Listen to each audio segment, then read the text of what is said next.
Itsuki was once just an ordinary child, but one day his entire life changed when monsters suddenly attacked the Earth. Those monsters killed his parents right before his eyes. Left alone in this world, he swore that he would kill every single monster. 10 years later, the day finally arrived when he could awaken his power and become a hunter. He stepped onto the stage as the world's most powerful hunters watched, placing his hand on the awakening stone. But little did he know, fate had other plans for him. He awakened the most mysterious talent, Limit Breaker, a power no one knew anything about. On top of that, he discovered that his level was fixed at 0, meaning he could never level up.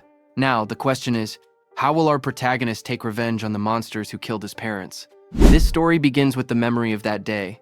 Countless eerie black monuments fell from the sky. They dropped through the clouds one after another, their shadows covering the city below. Strange glowing spheres and lightning-like energy swirled around them as they descended. Right after that, barriers were deployed. A massive purple beam shot upward from the middle of the city, twisting the sky like a vortex. People standing on the streets stopped and stared, watching the glowing tower rise before them. Monsters called disaster beasts broke through the barriers and invaded the human world. Among them appeared a giant dark figure, the demon of destruction, Ringa, standing tall with purple energy swirling behind him. Soon, countless terrifying beasts flooded the streets. Armored monsters, winged creatures, and huge clawed beasts rushed forward, while people screamed and ran. Disaster struck instantly. A monstrous armored creature swung its arms, sending a man falling backward as he shouted for everyone to run. Nearby, his child cried and reached out, calling for his dad, as his mother ran while chaos erupted around them. Across the streets, different beasts attacked from all directions. A winged creature swooped down, a burrowing beast erupted from the ground, and blue-flamed monsters charged toward the fleeing civilians. Bodies fell on the road as the destruction spread, and the entire area was swallowed by panic. The armored monster rushed forward with blue flames bursting around its body. Its jaws opened wide as it roared, blue light flashing in its eyes. It shot a swirling vortex of blue flames toward a woman who ran away, holding a child tightly against her chest. The flames spread across the road as the monsters closed in.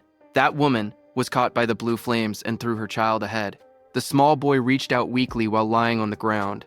The woman's voice trembled as she repeated the same word, telling her child, Itsuki, to run. The child looked at her with tear-filled eyes and called out for his mom. Just then, suddenly, someone shouted Itsuki's name again. A drop of sweat slid down a boy's face as the voice echoed. In the next moment, the scene returned to the present. A girl with pink hair turned around toward him. She asked what was wrong, saying he was spacing out. He stood among the lined-up students and answered quietly that it was nothing. Hearing that, she narrowed her eyes and leaned in slightly, asking him again if that was really true. Then, while he was crying, the boy who was the same Itsuki from that day stood still with tears running down from one eye. Before he could answer, another student suddenly wrapped an arm around his shoulder and spoke cheerfully. He said, Itsuki must be sleepy, since he's usually asleep at this time. But today, there was suddenly a school-wide assembly. While they were talking, Itsuki pointed toward the stage and told his friends that the teacher there was dressed strangely. On stage, the teacher, wearing some kind of armored helmet, explained what happened after the disaster beasts appeared. Some humans gained the power to fight back, and they became known as Awakened. The armored man described how, 10 years ago, the largest disaster beast attack happened at the northern shore of the Blue River. Awakened from all over the world crossed the river to repel them in what became known as the River Crossing War. Though attacks had decreased since then, the number of descending monuments had started to rise again. A large-scale attack similar to that war was likely coming soon. Itsuki's classmate leaned in again and pointed at a man on the stage. He explained that the person was Izumi Nento, the commander-in-chief of the northern continent. He asked how Itsuki could be from the north and still not know him. Itsuki looked at Izumi Nento quietly. He said the name sounded familiar, and admitted he once imagined a hunched old man with a long beard, but the person on stage looked stranger than he expected. Itsuki's classmate grinned and told him he understood. But despite the odd appearance, Izumi Nento was the first awakened. It was thanks to him that humanity knew about the monuments and the disaster beasts. Itsuki's friend spoke excitedly, saying that this man was the strongest awakened. He added that even Teiwa Jin, known as the light of humanity, was his student. The scene shifted back to the armored man as he explained that recent research showed even ordinary people who had not yet awakened had a chance of gaining power by touching a monument. Izumi Nento stood on the stage, his long cloak spreading like black flames. He told the students he had come to let them try to awaken. He urged them to devote themselves to the fight against the disaster beasts. Just as he said that, glowing blue blades slashed across the stage as the monument burst open. Light shot outward, scattering fragments, while a guard in sunglasses stood nearby, watching. Seeing this, the students reacted with loud excitement. One of them shouted in shock as a monument rose from the ground, wondering if it was magic. Another yelled that this was not the time to be surprised. They clenched their fists, saying it felt like a dream, praying to become awakened. In the crowd, Itsuki's friend grabbed his arm in excitement. He told Itsuki that they finally had a chance to become awakened. His eyes shined as he said the word finally. Saying that, he started walking toward the stage. Seeing this, Itsuki's friend grabbed his shoulder, shouting that he shouldn't be left behind. The pink-haired girl called out to them, telling Itsuki to get back in line properly. But Itsuki walked past her, and a red glow flashed across his eyes. The girl looked at him in shock as the light streaked through the air. A close-up showed Itsuki's expression changing. His eyes shined red with excitement as he said that the day had finally come. On stage, a student touched the large black monument, but nothing happened. A guard immediately called out that it was no good and told the next person to step forward. The students watching reacted nervously. One boy pointed out that the previous student had broken the school's athletic record in his first year. He said that if even someone like that couldn't awaken, then there was no way he could. The girl beside him replied that athletic ability probably wasn't related and that it was too early to give up. More students reached out to touch the monument one after another. The guard repeated the same word. Next, as the line kept moving forward, the students crowded together anxiously. One boy with white hair nervously pointed out that not a single person had awakened yet. Others muttered in worry. A girl with short brown hair said she thought it would be easy. The boy beside her trembled, wondering if their entire school would be wiped out. The guard called out the next name loudly, Oishi Hikaru. Nearby, a group of students whispered their concerns. One girl said she didn't want him to awaken. Another explained that he was already a habitual bully, and if he gained powers, they would be in trouble. A boy suddenly pointed toward the monument and shouted that something was happening. Lightning erupted violently from the monument, blasting outward. Oishi Hikaru's body was lifted off the ground as crackling blue electricity surrounded him. The sudden burst drew everyone's attention. A glowing blue screen appeared beside him, showing his information as he grinned excitedly. He thought to himself that both Izumi Nento and the woman beside him would surely recognize him now. The screen displayed Oishi Hikaru, human, level 0, job, elementalist, lightning gift grade 2, undisclosed. Status, attack 3, agility 4, defense 2, magic 3, total 12 stat points. Watching from beside the monument, the blue-haired woman spoke softly. She told her father that they finally had one. She explained that level 0 stats usually totaled only 5, but this boy had reached 12. Her father, Izumi Nento, remained calm. The girl said it was still better than nothing. The school courtyard grew silent as Oishi Hikaru raised both arms triumphantly. Confetti sparkled around him while he grinned proudly. He muttered to himself, wondering if the old man Nento had anything to say to the first awakened student. But before he could boast further, someone grabbed his shoulder from behind. He turned sharply, surprised to see Itsuki stepping past him. Oishi Hikaru spun toward Itsuki angrily, shouting at him. He demanded to know why Itsuki was touching him with dirty hands, yelling if he had a death wish. The watching students whispered among themselves. One girl asked who the boy was, noticing that he had cut the line. Another replied that it was Tenma Itsuki from Class 5. Someone else muttered that he was finished. Once Oishi targeted someone, it was over. From above, the blue-haired woman and Commander Nento observed quietly. The woman narrowed her eyes and said she sensed incredibly intense emotions coming from that student. Itsuki stood before the towering monument, placing his hand on the stone. His eyes glowed red as dark memories flashed through him. He muttered that he refused to forget his hatred for the disaster beasts. He had burned the events of that day deep into his mind. Commander Nento stared forward as if sensing something unbelievable. Out on the awakening platform, a massive blue apparition rose behind Itsuki. The glowing figure towered over him, holding a sword and radiating overwhelming power. Itsuki stood calmly beneath it. As blue light filled the air, the monument erupted with energy. A sharp, glowing structure formed above Itsuki, surrounded by swirling streams of light. The light expanded outward, wrapping around the entire area like a giant lotus blooming in the sky. The crowd below watched as the school grounds were covered in a glowing dome. Students stared upward, speechless. One boy pointed out that the pillar of light reached hundreds of meters into the sky. Another said it looked far more spectacular than Oishi's awakening. Two of Itsuki's classmates watched with excitement. Both of them smiled and cheered proudly, shouting that this was exactly what they expected from Itsuki. The blue-haired officer stared at the sky in shock. She said that this phenomenon only appeared when the rarest job, Order Breaker, was born. She placed a hand near her mouth, unable to hide her surprise. Even Commander Nento said he looked forward to seeing how capable the student would be. Seeing that, Oishi's expression twisted with frustration as he glared at the overwhelming light. Itsuki opened his eyes in confusion. Surrounded by shimmering blue energy, he wondered where he was and asked himself if he had awakened. Looking around, he found himself sitting cross-legged in the center of a massive glowing lotus made of light. Countless petals surrounded him, floating in a calm, otherworldly space. Suddenly, a blue system screen appeared before him. Itsuki stared at it in shock as it displayed Tenma Itsuki's stats. He was a human at level 0, which was fixed. His job was Orderer Nirvana. His gift was Nirvana, a special grade. His level was fixed. His stats increased when acquiring skills. It removed all debuffs and fully healed injuries. Just then, another blue window appeared, showing his skill, Overmimesis, which was Z rank. It analyzed enemy attacks and allowed the acquisition of counter skills. Then another screen showed Itsuki's stats. His were Attack 0, Agility 0, Defense 0, Magic 0, Total 0. Itsuki's face went pale as he stared at the results. His jaw dropped, and he exclaimed silently that everything was at 0. But then two blue system windows appeared in front of Itsuki.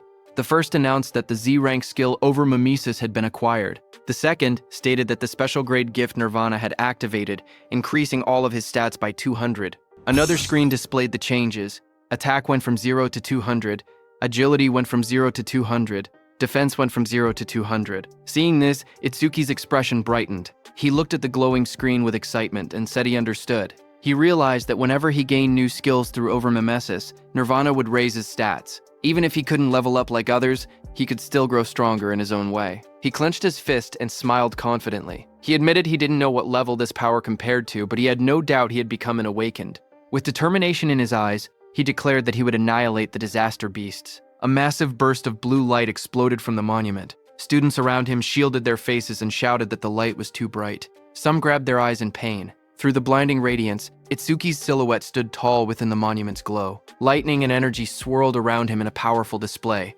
Oishi stared at the scene, trembling with disbelief. His face twisted as he shouted that such a thing was impossible. The blue-haired officer gasped as she looked at the glowing monitor. She covered her mouth in shock and said that these stats were unbelievable for a rookie awakened.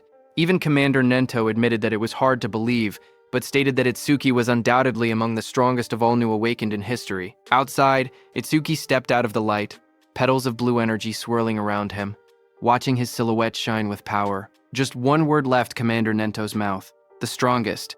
A system window displayed his public information: Tenma Itsuki, level 0 fixed. Job, Order Breaker gift. Special grade undisclosed. Skill undisclosed. Status attack 200. Agility 200. Defense 200. Magic 200. Total 800. In the crowd, students and teachers erupted in cheers. They shouted that Tenma's stats had shot up all at once. Someone cried out in disbelief, saying they never imagined their school would have someone this amazing. An older teacher yelled that this feat would go down in school history. But among the cheering crowd, Oishi trembled with rage. Lightning crackled around him as his eyes glowed red. He clenched his teeth and glared at Itsuki, furious that the cheers he believed should have been his were now stolen away. Oishi's rage exploded as lightning surged across his body. He shouted that a loser like Itsuki should stay a loser. Students around him backed away as sparks crackled through the air, their faces tense with shock. Electricity flooded the entire hall, and Oishi stepped forward with a crazed expression. He declared that he would eliminate Itsuki using his newly acquired skill. Above the crowd, Itsuki stood calmly, staring down from the top of the monument as lightning scattered below him. Itsuki clenched his fist as a blue system window appeared. The screen displayed C-rank skill, Silver Serpent, detected. Overmimesis activated. Itsuki's eyes sharpened as multiple blue panels began processing. The analysis started at 27%, then climbed quickly. 57%, 69%, and rising while lightning flickered around him. Itsuki made his move and jumped with lightning speed. The floor cracked under the impact as the lightning slammed down. Students gasped when they looked up and realized something was wrong. One girl asked where Itsuki had gone.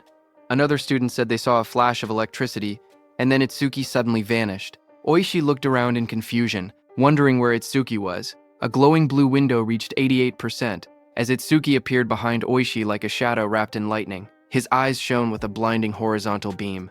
Oishi froze in terror. Sweat poured down his face as he realized Itsuki was behind him. He panicked, unable to move. Itsuki placed a hand on Oishi's shoulder. His voice was cold as he told Oishi to consider himself lucky for being born human. He added that if Oishi were a disaster beast, he would have killed him about 100 times already. Oishi trembled uncontrollably, fear tightening his entire body. Moments later, Itsuki casually stepped forward, while Oishi collapsed onto the ground. Another student shouted in shock, asking when Itsuki had moved behind him. Someone else laughed nervously, saying Oishi must have been so scared his legs gave out. Another warned them to be quiet before Oishi heard them. A new panel floated above Itsuki, showing 94%, then rising quickly. Blue energy swirled around him as the progress reached 99%. Itsuki glanced at the glowing screen and commented that maybe the analysis was fast because it was only a C-rank skill. The display turned pitch black and flashed. Analysis progress, 100%.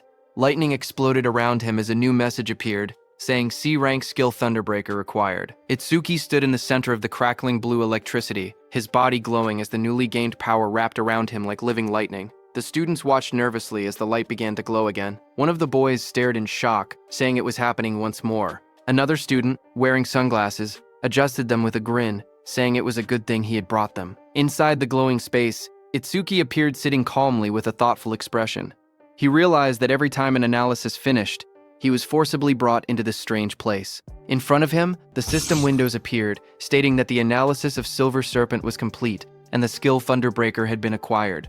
Another window opened, showing the description of Thunderbreaker Level 1. The skill allowed him to absorb C-rank and lower lightning attacks into his body. When releasing the absorbed lightning energy, his agility would increase by 50%. It also had a passive effect. Each time he absorbed a C-rank lightning attack, his agility would permanently increase by 5%.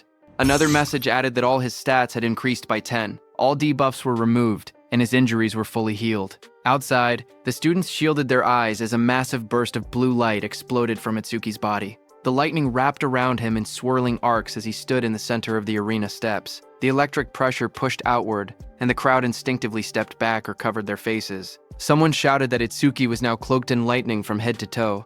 Another student panicked, saying Itsuki's lightning was even brighter than Oishi's. Oishi, who had attacked him earlier, stared with trembling eyes, unable to believe how Itsuki had learned a skill like that. Itsuki's body glowed intensely as the system displayed his rising stats. It showed each attribute increasing: attack, agility, defense, and magic, all rising from 200 to 210, bringing his total from 800 to 840. Just then, the students looked up at the sky in confusion. One of them said it had been sunny just a moment ago. Another asked if it was rain. A third student lifted his hand, trying to feel the drops, when someone suddenly shouted that something was falling.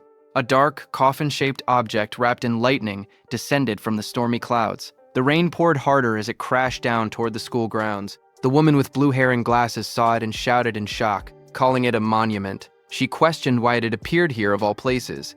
Commander Nento quickly announced that the school-wide assembly was canceled and ordered everyone to evacuate outside the school grounds. Just like in their drills, he realized that there was no doubt the target was him.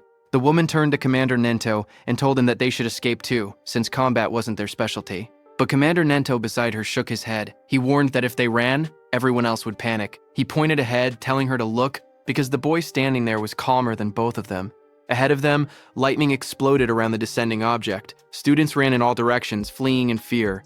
Only one boy, Itsuki, remained still in the middle of the field, bathed in a faint blue glow. From behind, the blue-haired woman shouted at him, demanding to know why he wasn't running. A massive dark pillar crashed down from the sky, shaking the ground as debris exploded outward. Rain poured heavily around it. Nearby, a group of students panicked. One boy shouted that disaster beasts were coming and urged Itsuki to escape.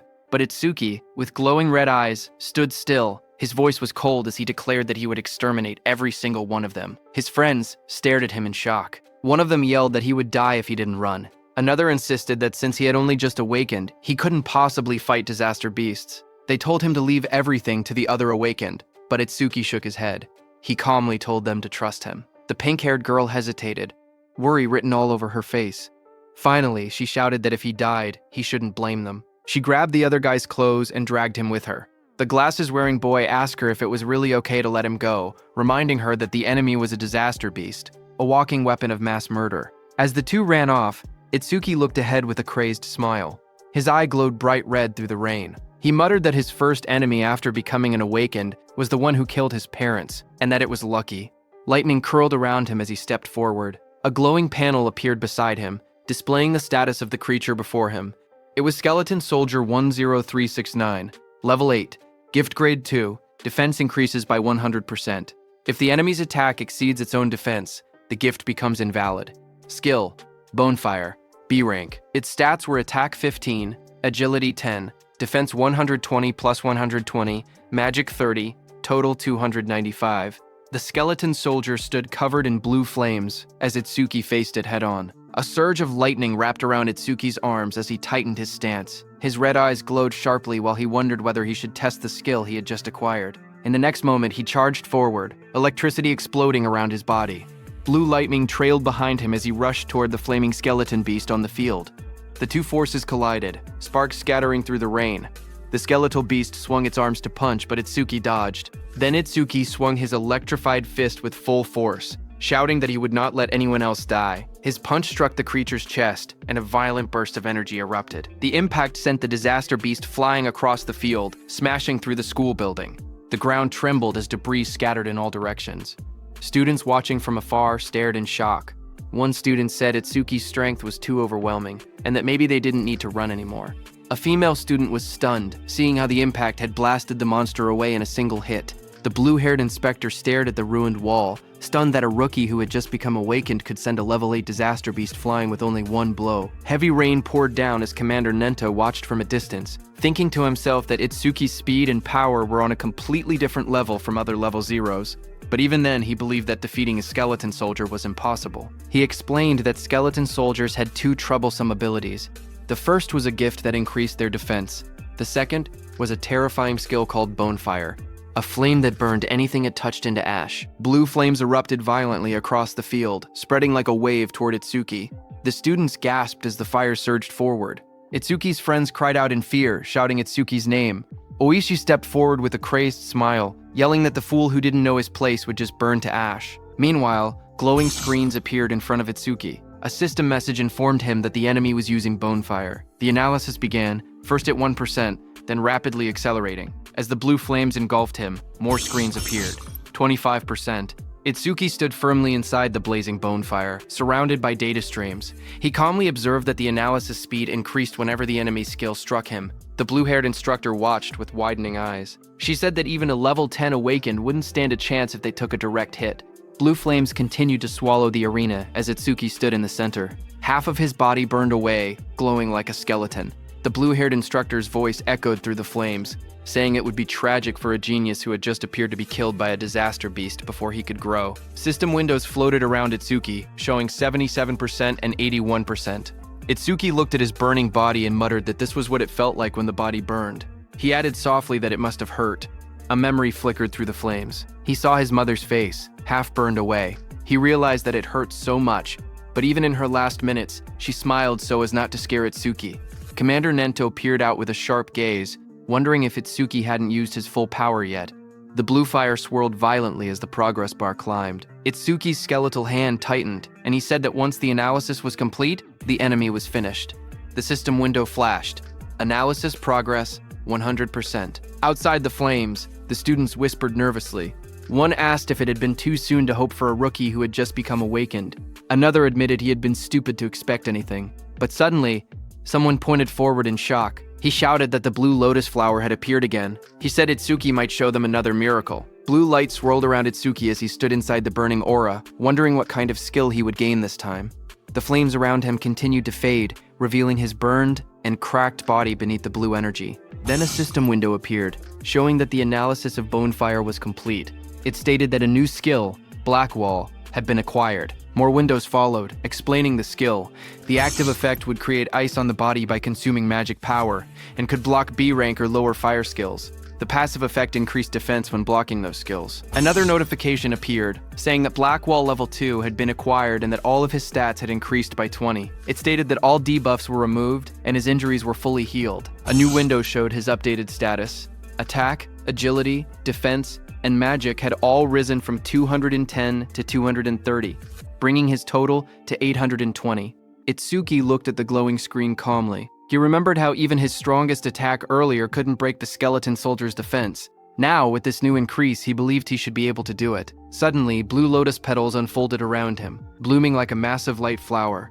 Itsuki stood at the center, his body surrounded by shining energy. The students watching gasped in shock. One of them cried out in relief, saying, "Itsuki is alive!" Others cheered loudly, convinced that he would succeed. Someone pointed out that a full recovery like this was practically a miracle. The blue-haired instructor stared in shock as she watched the scene unfold. She wondered aloud if Itsuki had a self-healing skill. She had seen him use a lightning element skill earlier, so she couldn't understand how he was recovering.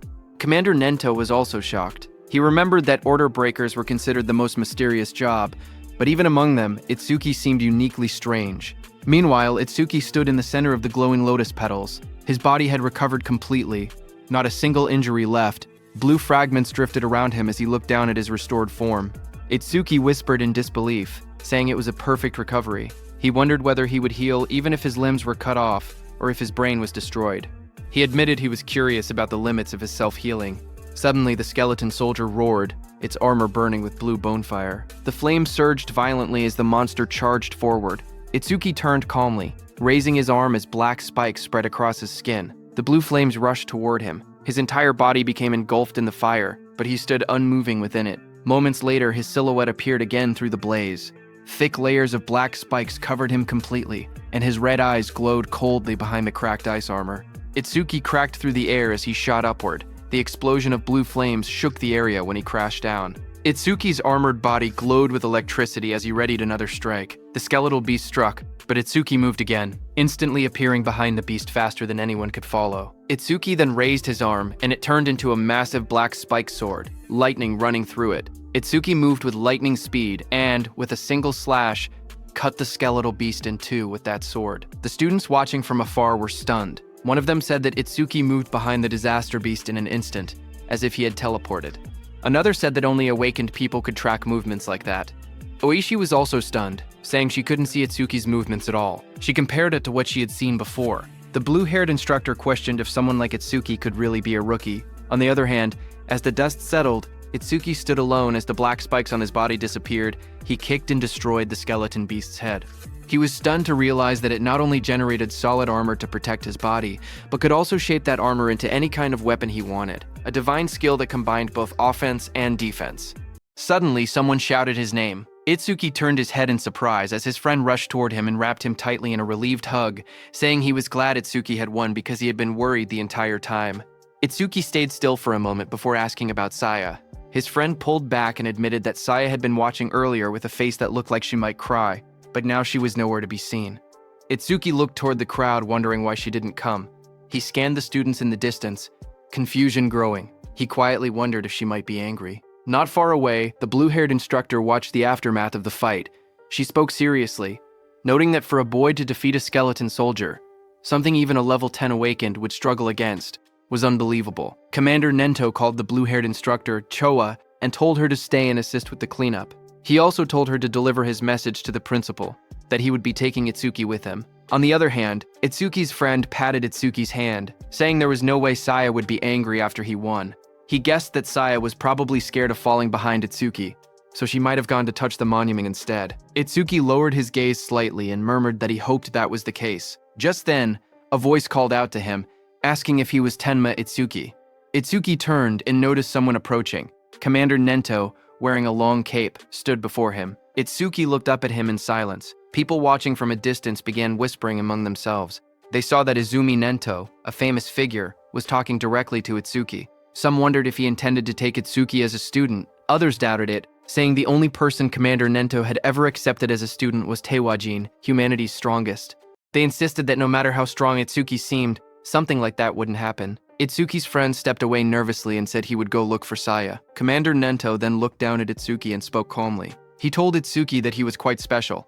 Itsuki looked at Commander Nento and repeated the word softly, asking what he meant by calling him special. Commander Nento observed Itsuki closely and saw dark energy gathering around Itsuki. He told Itsuki that his heart seemed filled with anger and hatred. Itsuki stood in the darkness, a glowing light shining across his eyes. Commander Nento then stepped forward and said that he wanted to know the reason behind that hatred. Itsuki finally spoke, explaining that 10 years ago his parents were killed by disaster beasts while trying to protect him. A scene from his childhood flashed before his eyes, his younger self crying helplessly as danger closed in. He remembered how he had nearly been killed as well, but an awakened appeared at the last moment and saved him. the powerful figure struck the beast right in front of the frightened Itsuki. Itsuki told Commander Nento that right before his eyes, he had watched his mother die. A glowing blue flame slowly consumed his mother's body. Even as half her face vanished into bone and ash, she smiled gently at Itsuki and told him that he must walk the rest of the path on his own. Young Itsuki stared at her with trembling eyes, unable to understand. His voice cracked as he cried out for his mother. Anger raged inside him as he looked at the beast. Words echoed in his mind, reminding him that both his mother and father had died because of beings like this. Tears streamed down his face as he shouted in denial. Before him, a towering, monstrous figure rose from the darkness, an enormous being surrounded by raging purple flames. Its shadow loomed over Itsuki as he realized the horrifying truth. The creature before him was the root of all evil. Shaking with rage, Itsuki glared upward. His eyes burned red as hatred filled his heart. On that day, he swore a vow. He would kill that demon and every last creature of its kind. In the present, Itsuki clenched his jaw, a tear slipping down his cheek as he shouted that he would kill all of its kind. Commander Nento looked at him and commented that even with a heart consumed by hatred, Itsuki still shed tears. Itsuki raised a hand to his face and explained calmly, ever since he witnessed the tragedy of his mother's death, his left eye had stopped producing tears, but his right eye had begun crying on its own. Thanks to that, he said he never forgot his hatred for the disaster beasts. Commander Nento then asked if Itsuki would become his student. He promised to get him into the Salvation League and help him gain the immense power needed to take revenge on the disaster beasts. Itsuki repeated the words quietly, asking what the Salvation League was. Commander Nento then explained. He told Itsuki that to counter disaster beasts more efficiently and scientifically, the governments of the 5 continents had gathered strong awaken from around the world and created an official organization. The members of this organization were called saviors, he continued, saying that saviors were provided with resources such as dedicated training grounds and powerful weapons. They were also guaranteed high compensation. Even trainee saviors received 10,000 gold per month. Itsuki listened in surprise, realizing that 10,000 gold was enough to buy a car. Commander Nento then warned that such generous treatment was not given for free. Saviors were expected to constantly fight disaster beasts on the front lines and protect people's safety. Itsuki stood shirtless, his expression calm as he spoke. He said that he did not care about high pay or special resources.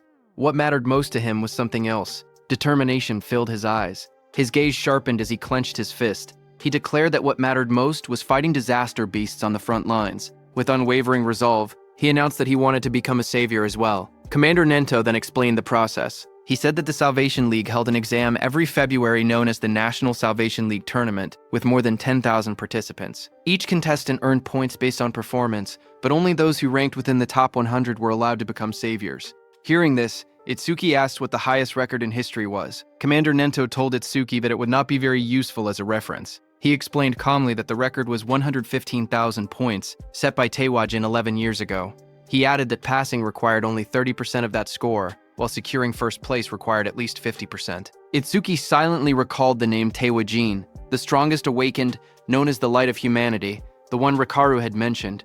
Commander Nento told Itsuki that Jin was special, and that comparing himself to Jin would only bring despair.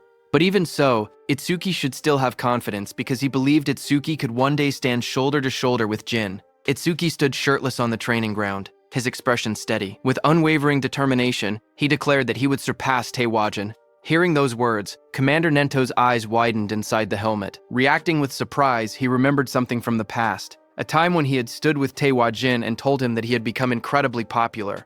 The younger generation was trying to follow in his footsteps, but Taewajin warned that following alone would never win the war against the disaster beasts. Someday, someone would surpass him, just as a new sunrise replaces the setting sun. Taewajin said that he looked forward to that day, seeing Itsuki's resolve. Commander Nento thought that the sunrise Taewajin had been waiting for had finally appeared. A few hours later, Commander Nento took Itsuki to another place. When Itsuki saw the massive dome-shaped structure rising in the distance, glowing under the sky, he asked quietly what it was. Commander Nento explained that these monuments acted as passages connecting the human world to the world of disaster beasts. He said that if the beasts were killed but the monuments were left untouched, new beasts would simply appear again. He pointed at the massive dome-shaped building and explained that this facility was created to isolate monuments that couldn't be destroyed. Awakened individuals periodically entered it to sweep out the disaster beasts that emerged. This kept the danger under control and also served as training. Itsuki looked at the building and asked if it was a training facility. Commander Nento, standing beside him, confirmed it, saying they called these places stages. He explained that the number and strength of the beasts inside couldn't be controlled, making it extremely dangerous. Commander Nento told Itsuki that the beasts in this specific stage were especially strong. Among all rookie-level stages, this one had the highest mortality rate. Because of that, people called it the rookie graveyard. He told Itsuki that when Jin was still a rookie, he had cleared this deadly stage in 3 minutes and 14 seconds. Commander Nento turned to Itsuki and said that if Itsuki truly intended to surpass Jin, then 3 minutes would be his limit. As Itsuki walked toward the giant facility, Commander Nento told him that if he could clear the stage within 3 minutes, he would accept him as his student. Hearing that, Itsuki's eyes sharpened with determination. He wanted to surpass Jin and become Commander Nento's student. People in the lobby turned their heads when they saw a familiar figure. Someone pointed and said that Mr. Izumi had arrived. Another person noticed Itsuki walking beside him and asked if that was the rumored rookie. The crowd stared in surprise, whispering that there was no way a rookie could walk next to Mr. Izumi unless he was an awakened, on Taewajin's level. Itsuki looked around quietly and wondered to himself if this person was really that famous. Thinking that, he walked toward the stage entrance and saw the display showing the Disaster Beast level inside. Level 10. He noted that it was only 2 levels higher than the skeleton soldier he had faced earlier, and wondered how strong that really was. But what surprised him more was that even though several people were gathered nearby, none of them seemed prepared to enter the stage. He wondered why that was. Someone nearby muttered that the rookie looked way too confident and assumed that a high-level awakened must be accompanying him. Another wished they could be taken along too, while someone else joked that the rookie probably came just to flirt with the receptionist, saying that with a decent face he was getting cocky. At the counter, the receptionist approached him with a polite smile. She asked if he wanted to enter the stage and how many challengers there would be. He calmly replied that it would be just him.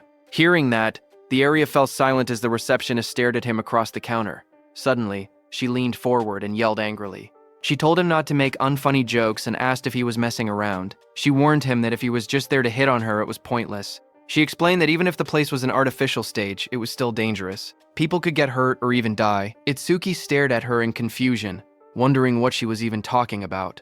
Behind them, several people watching from afar started laughing. They joked that he really was there to hit on her. Some said that there were always people who treated the stages like dating spots, and those people usually got scolded and went home.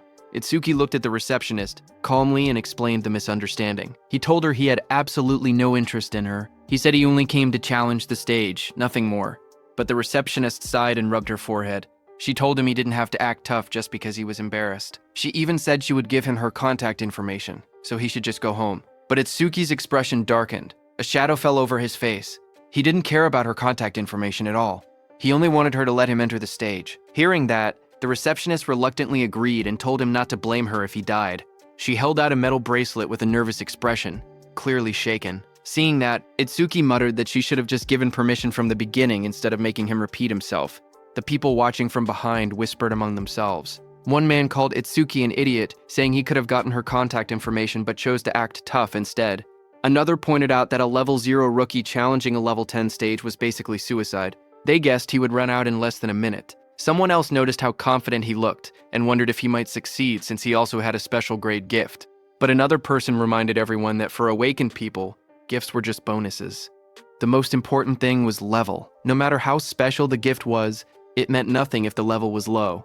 On the other hand, standing in front of the gate, Itsuki checked his bracelet. He said that his personal information was registered on it, so scanning it would let him enter. A glowing screen appeared above his hand, confirming entry by awakened Tenma Itsuki has been approved. Itsuki stretched his hands forward and took a breath. He reminded himself that the promise was within 3 minutes. Then he said it was time to begin. A bright digital timer appeared showing 0:01 in green numbers. And just as the gate opened, Itsuki moved with explosive speed. Red energy surrounded his body as he dashed forward, his eyes glowing sharply. He looked around and noticed the vast area. He thought that the interior space was much bigger than he expected. As he ran across the grassy field toward a tall black tower, he told himself that it was his first time entering a stage, even if it was an artificial one. Suddenly, Itsuki noticed a creature rush in and said that it was coming. That creature jumped toward him. It was a wooden monster from the Kodama tribe. A blue window appeared beside it, showing its information. Kodama number 1307 from Kodama tribe. Level 4. Gift. None. Attack. 49. Agility. 48. Defense. 53. Magic. 24. Total. 174. Seeing it coming, black spikes formed on Itsuki's hand. In the next moment, he slashed downward with overwhelming force. A sharp strike of energy cut through the target as he launched his attacks. Itsuki stood calmly with the massive black spike axe hand, smiled, and remarked that an axe was always the best tool for trees. He then asked the remaining monsters how it felt to see their comrade cut in half. Dozens of Kodama creatures rushed at him. He stood tall and called them rotten trees. Outside, Choa spoke to her father, Commander Nento. She asked why, out of so many rookie stages, he had made the newcomer enter this one specifically. Commander Nento answered that Itsuki claimed he would surpass Jin, so he simply brought him to the same stage Jin first challenged. Hearing that, Choa frowned and said that surpassing Jin was impossible unless someone stepped outside the bounds of humanity. Hearing that, Commander Nento asked Choa if she believed Jin had already transcended humanity. Choa recalled the time she met Jin for the first time. She had once thought Jin was kind and approachable. Then she saw Jin instantly kill a level 97 disaster beast. She recalled that Jin's eyes during that fight were different. She remembered those eyes clearly. Cold, solitary, and transcendent. She felt that they didn't seem human at all. She described Jin's gaze, saying his eyes were like the eyes of a god.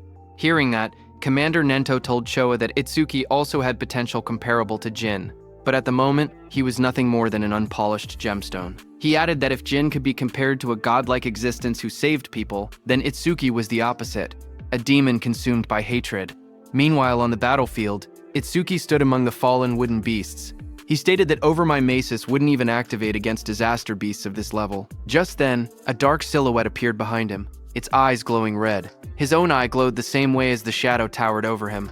In the next moment, his body moved at extreme speed, cutting through the enemies with a sharp motion. Itsuki stood before the fallen creature and looked down calmly. He asked if that was the end. He examined the broken body and wondered if level 10 disaster beasts were only this strong. But then he thought that if that were true, this place wouldn't be called the Rookie Graveyard. There had to be something else. Just then, a blue system window appeared before him. It displayed B-rank skill, self-regeneration detected, Over My Mimesis activated. Another window followed, analysis progress 5%. Itsuki turned as a sudden sound caught his attention. His expression shifted slightly. The level 10 disaster beast rose again behind him, its entire form twisting upward with glowing green eyes. Its long vine-like limbs burst outward and lunged at him. Itsuki braced himself, thinking in surprise that he had cut off half its head, yet it had regenerated. The moment the towering monster regenerated, Itsuki narrowed his eyes and muttered that he knew things wouldn't be straightforward. A glowing blue system window appeared in front of him, revealing the creature's details. It identified the monster as Regenerated Kodama, number 520 of the Kodama tribe, a level 10 beast with a grade 2 gift. Its defense had dropped by 50%, but its self-healing ability had greatly increased. Another blue window listed its stats clearly. Attack, 110, Agility, 100, Defense, 60, Magic, 180, Total, 450. As the creature's roots and branches whipped wildly, Itsuki tightened his fist. A system alert flashed. Black Wall activated. The next second, his hand was covered by black spikes cutting through the roots. Itsuki jumped at the monster.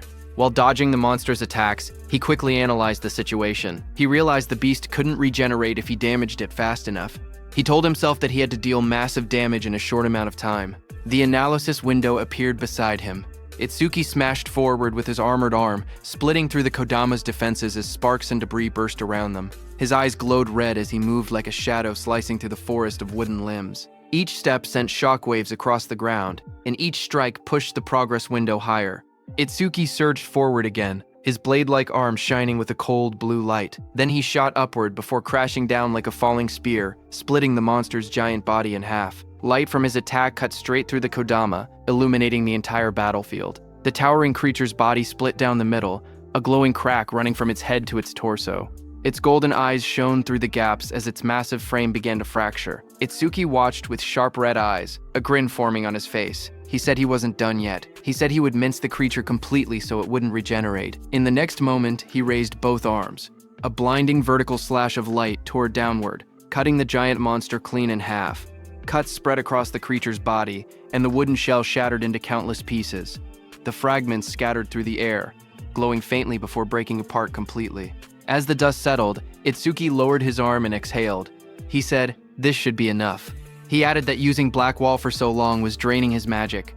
But before he could rest, vines and roots twisted together again in front of him. The wooden creature's form surged upward with glowing yellow eyes, rising from the remains and preparing to attack. The glowing display in front of Itsuki showed 60%, but the fight still raged on. Wooden tendrils whipped toward Itsuki as he moved between them with sharp, fluid steps. He glanced back with an annoyed expression, thinking that even after all of this, the monster still refused to die. He quietly muttered that it was becoming a real pain. The attacks continued to strike from every angle. As he dodged, he noticed something important. Every time the monster regenerated, overmimesis analysis speed increased. His eyes narrowed. That meant the longer this continued, the faster the analysis would complete. He realized he needed a new approach. He decided to cancel Blackwall to conserve his remaining magic, and instead rely on Thunderbreaker to avoid the attacks while keeping his distance. Continuing this pattern until the analysis finished would be the winning strategy. But there was a problem. He didn't have much time left before the 3-minute limit ran out. Lightning crackled across his arm as the display climbed to 75%. Determination hardened his expression. He activated Thunderbreaker and Black Wall at the same time, pushing his offense to the extreme while forcing the monster to repeatedly regenerate. Doing so, he thought, would increase the analysis speed even further. Power surged around him. Arcs of lightning danced across his arm as he charged forward with a cold, focused expression.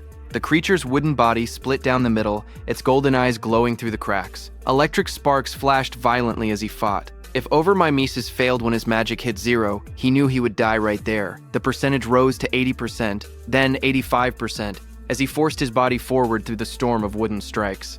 He told himself that if he died now, then everything he'd done would amount to nothing. Lightning gathered in his arm as he unleashed another powerful strike, but right before hitting the monster's head, his magic power hit 0. Finally, his body staggered. Blood dripped from his mouth. He lowered his head and quietly muttered, "Damn it."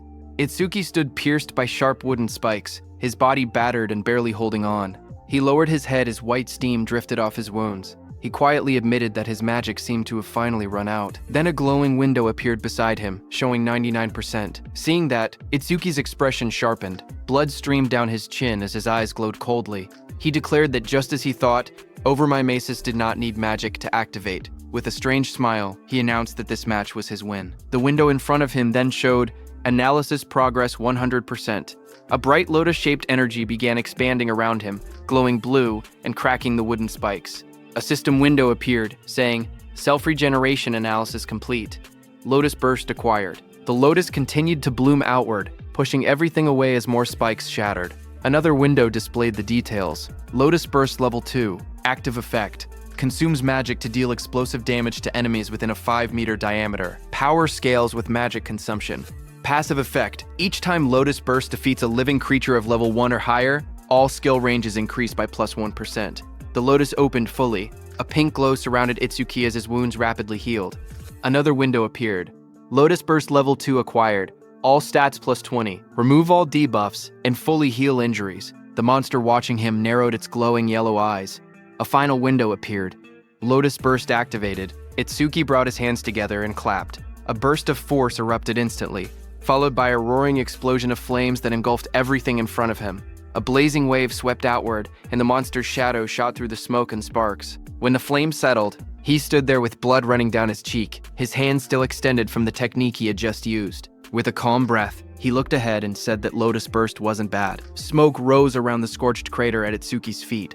As he examined the destruction, he noted that using only a third of his magic produced this much power, and sweeping away weak disaster beasts would now be far easier. But he admitted he never expected overmimesis to restore magic that had already reached 0. As he stepped forward, something on the ground caught his attention.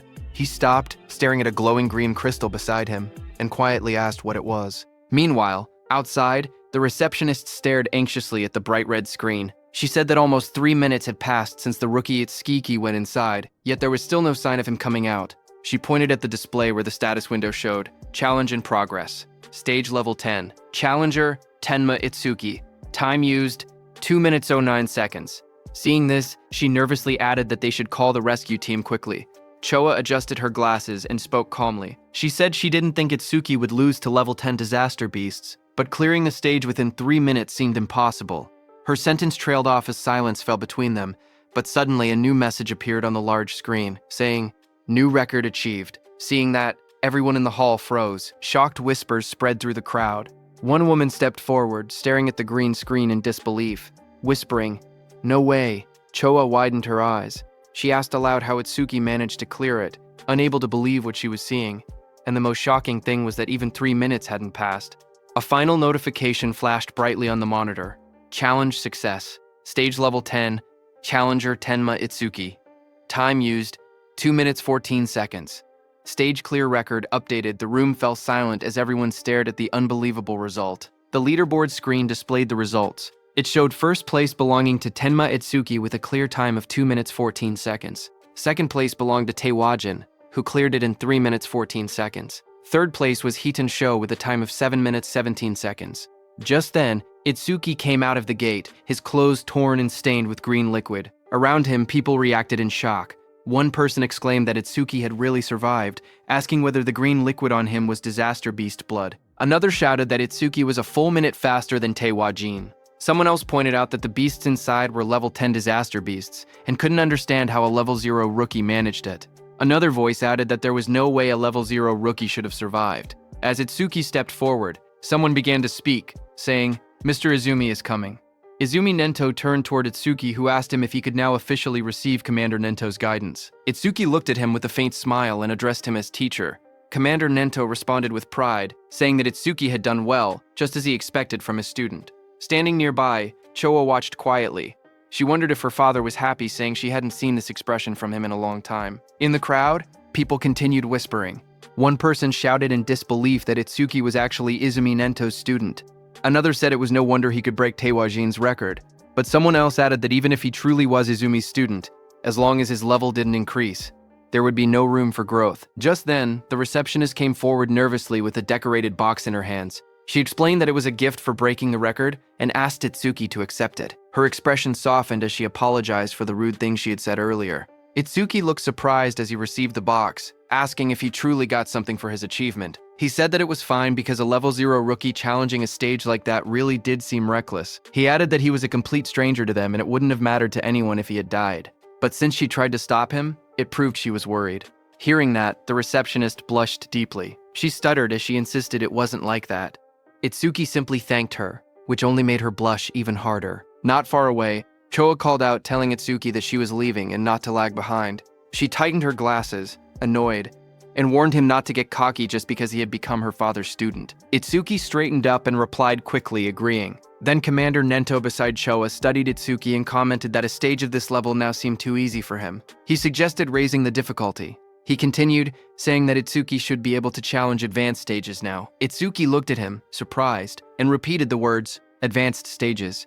As the three of them walked together across the rooftop at sunset, Commander Nento continued explaining. He said that a disaster beast's strength was not determined by level alone.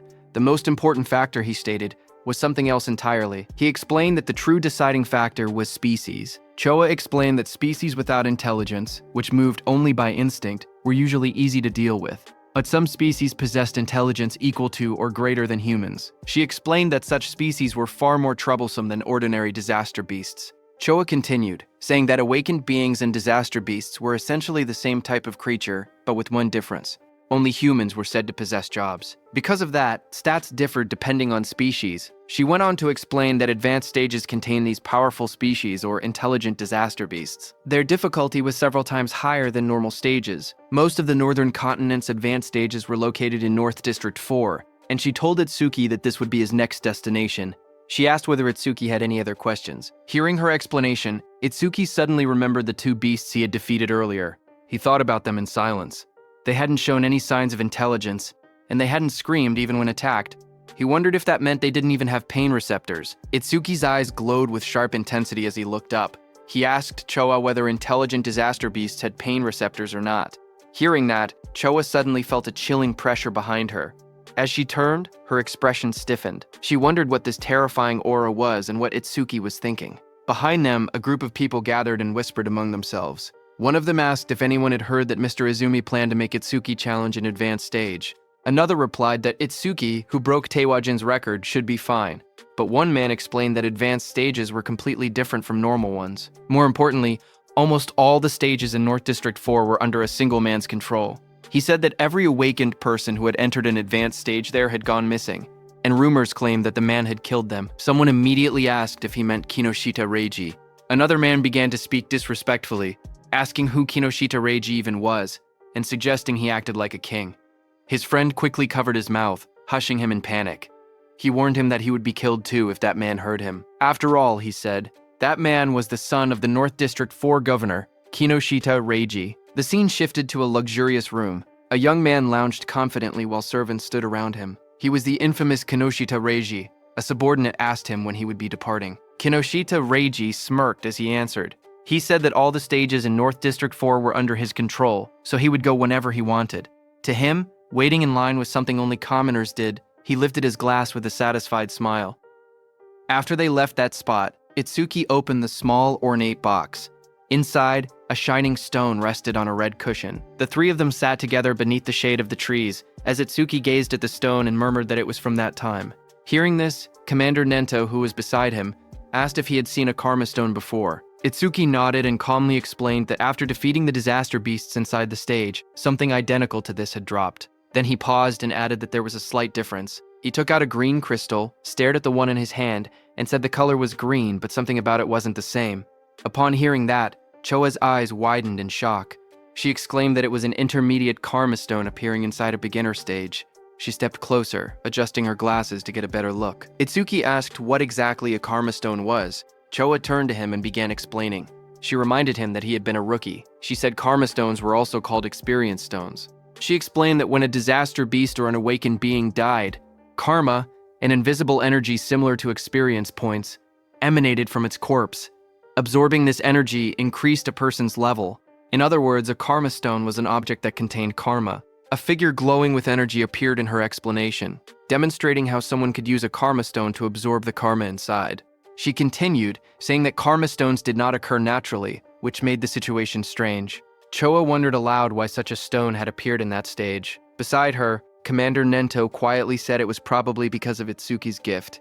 Hearing this, both Itsuki and Choa looked confused and asked again about the so-called gift. Commander Nento explained that normally the karma of a defeated enemy would be absorbed by the one who killed them, yet, even though Tenma had defeated 2 disaster beasts, he never leveled up. That meant the karma had not been absorbed. He added that manifested karma never disappeared without a reason. He continued, saying that if his speculation was correct, the karma of the disaster beast that had attacked the school had been absorbed by the awakened individuals present, meaning the people standing there. He explained further that a stage was an enclosed space. Because Tenma was unable to absorb the generated karma and there was no other recipient inside, the leftover karma clumped together and formed a karma stone. Hearing this, Choa looked startled. She asked how Itsuki's stats increased if he truly could not level up. Upon hearing that, Commander Nento suddenly stood up and reminded Choa that an awakened person's gift was top secret and could not be disclosed. Startled, she apologized immediately. Commander Nento then turned back to Itsuki. He told him that he could choose whether to keep the karma stone or sell it. He added that he would be leaving soon for a commander-in-chief meeting of the 5 continents, and that during his absence, Choa would look after him. Before departing, he said there were several things he wanted him to remember. Commander Nento spoke calmly as he listed out the rules. He told Itsuki to keep their relationship confidential, then added the second rule, never disclose his gift to others. The third rule followed. Itsuki had to clear at least 6 advanced stages before the teacher returned. A fourth instruction echoed after that. He told Itsuki to do what he believed was right without hesitation, promising that no matter what happened, he would be behind him. Hearing this, Itsuki smiled with determination and answered, "Yes, teacher." At the same time, at North District 4, Flaming Rock Execution Ground, groups of students argued with suited guards blocking an entrance. One of them shouted that they had arrived first and demanded to be let in. The guards refused. They said the stage had been reserved by the Kinoshita family's son, telling everyone to go home. The students grew angry. One yelled that having money did not give someone the right to do whatever he wanted. Another pointed out that the privileged boy was not even there yet and insisted they should be allowed in first. Their frustration rose. One threatened to report the situation to the Awakened Guild, saying he did not care who the rich kid was. But before he could finish, a dark figure with glowing red eyes appeared behind them, cutting off their complaints. In the next moment, a powerful attack blasted forward. The students were thrown aside as a muscular fighter struck with overwhelming force, scattering them in an instant. Another student rushed forward, attacking the muscular man. A sharp white arc cut through the air as it struck with full power, but the attack landed directly on the muscular man's body and bounced back, sending shockwaves bursting outward. The impact echoed loudly across the ground. The blonde student watching from behind stared in horror. He muttered in disbelief that his B-rank skill, Earth Spine, had not worked at all. The muscular man turned, his face shifting into a terrifying form with glowing red eyes and metallic markings. He shouted that the attack did not hurt or even itch. The blonde student trembled. He thought to himself that Earth Spine was a technique meant to pierce anything. He wondered if the man in front of him was actually a monster. Before the student could react, the monstrous man lunged forward and grabbed him, his red aura flaring violently as he towered over the frightened student. The muscular man smacked the blonde student's head. The blonde student slammed down violently. Blood burst from his mouth as his eyes rolled back, his body twisting from the impact. Around him, the spectators reacted in shock. They whispered that a level 7 and a level 8 student had been killed instantly without being able to defend themselves. They said the big guy was far too strong. Someone identified him as Oga Takeru, one of Kinoshita Reiji's 4 pillars and a level 12 gold elementalist. Hearing that, the crowd understood why things had turned out this way. Takeru held one of the defeated students by the neck and warned everyone. He said he would not forgive anyone who tried to enter the stage without Reiji's permission. If anyone resisted, he would treat them the same way he treated the 2 lying on the ground. The other students watched nervously as Takeru lifted the struggling blonde student off the floor. The blue-haired student remained unconscious beside him. Takeru shouted that nobody should think about helping them. The group of bodyguards in suits stood nearby, laughing. One of them told Takeru not to go too far because the trash was watching. Another warned that if he kept beating weak students, the teacher would hear about it. Their laughter echoed through the area. Takeru only scoffed. He tossed the blonde student aside, with a flick of his arm, showing no concern at all. The injured blonde student collapsed forward, but before he could hit the ground, Itsuki caught him. Blood dripped from the student's nose as his body went limp in Itsuki's hands. Around them, the other students whispered in shock. One of them asked who the newcomer was and wondered why he did not listen when they told him not to interfere. Another panicked voice said that a level 0 person was definitely going to die. Someone else stared at Choa and muttered that the beauty beside him looked familiar. Not far away, Takeru glared at Itsuki. He shouted that nobody was allowed to pass without Reiji's permission. He warned that if Itsuki did not want to end up like the unconscious student, he should just go home quietly. Hearing that, Itsuki lowered his head slightly. He calmly said that he understood he would not be able to enter the stage unless he defeated this man. Beside him, Choa raised her hand, saying she would contact the North District 4 administrator because this kind of behavior could not be allowed. But Itsuki stopped her. His eyes glowed bright blue as he said it was not necessary. He repeated what his teacher had told him, that he should do what he believed was right without hesitation. He then turned to Choa again and spoke plainly. He said he would leave the treatment of the injured students to her. Then he turned to Takeru. As Itsuki stepped forward, a thought appeared in Takeru's mind. As he stared at him, he wondered who this man was. A status window floated beside Itsuki, showing his information.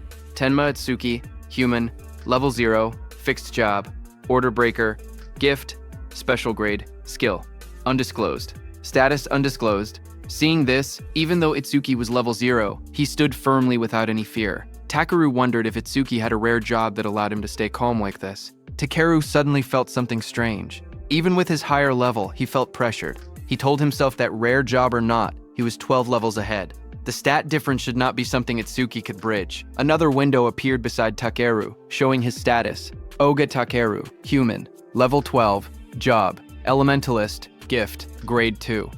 After metallization, defense plus 50% in stationary state. Skill, metallization. Status, attack 110, agility 100, defense 250, magic 145, total 605. As Takeru stared, his expression changed. His eyes widened, and in the reflection of his pupil, he suddenly saw Itsuki rushing toward him at incredible speed. In the next moment, Itsuki's fist collided with Takeru's body with overwhelming force, sending a shock through the frame as the impact landed cleanly. The crowd watched in shock as 2 students stared ahead, sweat running down their faces. One of them exclaimed that the speed was unreal and wondered if Itsuki was really level 0. The other admitted that even though he was level 8, he was not sure he could keep up with that kind of movement. But as the dust settled, it was revealed that Itsuki's fist had struck Takeru's metal head, sending steam rising from the impact. Takeru had blocked the blow with his metallization skill, his face hidden behind the shining metal layer. Seeing this, Itsuki pulled back slightly, his eyes narrowing as he realized the strike had been stopped. Takeru then raised both hands, his arms transforming completely into polished metal. He looked down at Itsuki and commented calmly that the speed was good. Then he moved and lunged forward with overwhelming force, shouting that Itsuki's attack still lacked power. The floor shattered beneath him as debris exploded outward. Itsuki braced himself, analyzing the situation in silence. He thought about what it would take to successfully land a surprise attack on an enemy above level 10. As his body blurred into motion again, he concluded that he needed to further increase his agility using Thunderbreaker. Just then, a system window appeared. The display showed Tenma Itsuki's status. It listed him as a human at level 0 with a fixed job called Order Breaker. Nirvana Gift, a special grade ability. His Nirvana skills were shown: Over My Mace's Z rank, Thunderbreaker level 1, Black Wall level 2, Lotus Burst level 2. All of his stats, attack, agility, defense, and magic, were listed as 250, totaling 1,000. Then another screen appeared. It detected a C rank skill, metallization. At the same moment, Over My Mises activated and began analysis. The progress bar rose to 1%. Itsuki crouched on the ground, watching his opponent. He wondered if the threat level was high enough for Over My Maces to activate. He decided he needed to get serious. A new screen showed the analysis increasing to 5%. Itsuki observed Takeru's metal-covered body in front of him and thought that normal attacks could not break through the metallized areas. He concluded he would have to aim for the parts that were still flesh. His foot slid across the ground as he accelerated, but Takeru looked at him and laughed, calling him a weakling with no power or speed as he raised his shining, hardened arms to counter. Itsuki tightened his gaze as he thought to himself that his opponent had let his guard down. Believing that the speed Itsuki had shown earlier was his maximum, his expression remained calm and focused, a faint glow of blue lightning beginning to trace along his body. Lightning wrapped around him as he prepared to accelerate. He readied his fist, and in that moment, he decided to increase his speed using Thunderbreaker. Across from him, Takeru widened his eyes in shock when he saw the lightning erupt. He shouted in disbelief, wondering how Itsuki possessed the lightning element. Before he could react, Itsuki surged forward, lightning crackling violently around him. Itsuki declared that he would not give him time to metallize. Itsuki continuously attacked Takeru. Dozens of blue screens appeared around them, showing percentages climbing: 25%, 59%, 66%, tracking the rapid progress of the attack. Spectators from the side watched in shock. One man asked why Itsuki could use skills from another job. Another said the speed was too fast for his eyes to follow. Someone else muttered that the level 0 boy might actually defeat Takeru. Takeru himself struggled to react. Sweat ran down his face as he realized he had no time to metallize. He gritted his teeth, questioning how a level 0 could move so fast. Desperation grew inside him as he admitted that at this rate, he would lose. Electricity wrapped around his entire body, trapping him. He could not even scream. Panic overtook him as he shouted in his thoughts for the others to stop watching and help him. As the lightning surged around him, Takeru clenched his teeth, his expression twisted in desperation, and he thought to himself that he had no choice left. He would have to try that technique. With a loud shout, he suddenly tore off his shirt and released a burst of power. Waves of force exploded from his body as he activated his ultimate skill. Before Itsuki, Takeru's entire body turned metallic from head to toe. Itsuki stared in shock, realizing that his opponent had managed to metallize his entire body at once. A system window flickered beside him, showing C-rank skill, metallization, analysis progress 88%. Takeru glared down at Itsuki with glowing eyes. He said he was grateful he had never managed to metallize his entire body before, but Itsuki had pushed him enough to finally achieve it. He explained that metallized areas increased his defense by 50%, and his personal gift added another 50% whenever he remained still. With both effects combined, his current defense exceeded 500. His face twisted into a cruel grin as he looked at Itsuki. He said that he had originally planned to cut Itsuki in half, but as thanks for helping him complete his new skill, he would at least allow Itsuki to die easily. Watching from the sidelines, the other trainees were stunned. One of them exclaimed that a defense over 500 at level 12 was impossible to break. Another admitted that they had thought the level 0 newcomer would win, but the opponent was too much of a monster. Suddenly, a glowing blue aura wrapped around Itsuki. He looked ahead with calm eyes and said that if his guess was right, a full-body metal transformation required a large amount of magic. The screen beside him showed the analysis reaching 98%. Itsuki continued, saying that if Takeru had used most of his stat points on defense, then his magic should not be very high. The percentage rose again, reaching 99%. Across from him, Takeru growled and denied it, calling Itsuki's reasoning nonsense. Even while refusing to believe it, he wondered if Itsuki was truly level 0. Surprised by his sharp intuition, Itsuki kept his relaxed smile. He said he would not bother using a boring tactic like draining Takeru's magic down to 0. Instead, he declared he would finish the fight quickly. At that moment, the blue screen flashed. Analysis progress reached 100%. High above, a blue lotus-shaped aura began to bloom. Choa, watching, whispered that the lotus had appeared again and realized that Itsuki was about to become even stronger. Others stared at the giant lotus forming around him. One man questioned if this lotus was really a level 0 skill. Another wondered how Itsuki planned to defeat Takeru since it did not look like an offensive technique. A notification window appeared. The analysis of the metallization skill was complete, and a new skill called Clear Orb had been acquired. Another window described the skill, Clear Orb Level 1. Active Effect. It shoots a perfect sphere along a fixed path. The sphere travels at 1 meter per second and pierces through every enemy in its path while ignoring all defense. Passive Effect. Every time an enemy with higher defense than the user is defeated with Clear Orb. Seeing that this new skill had defense ignored, Itsuki thought that if he hit with this, he could definitely deal damage.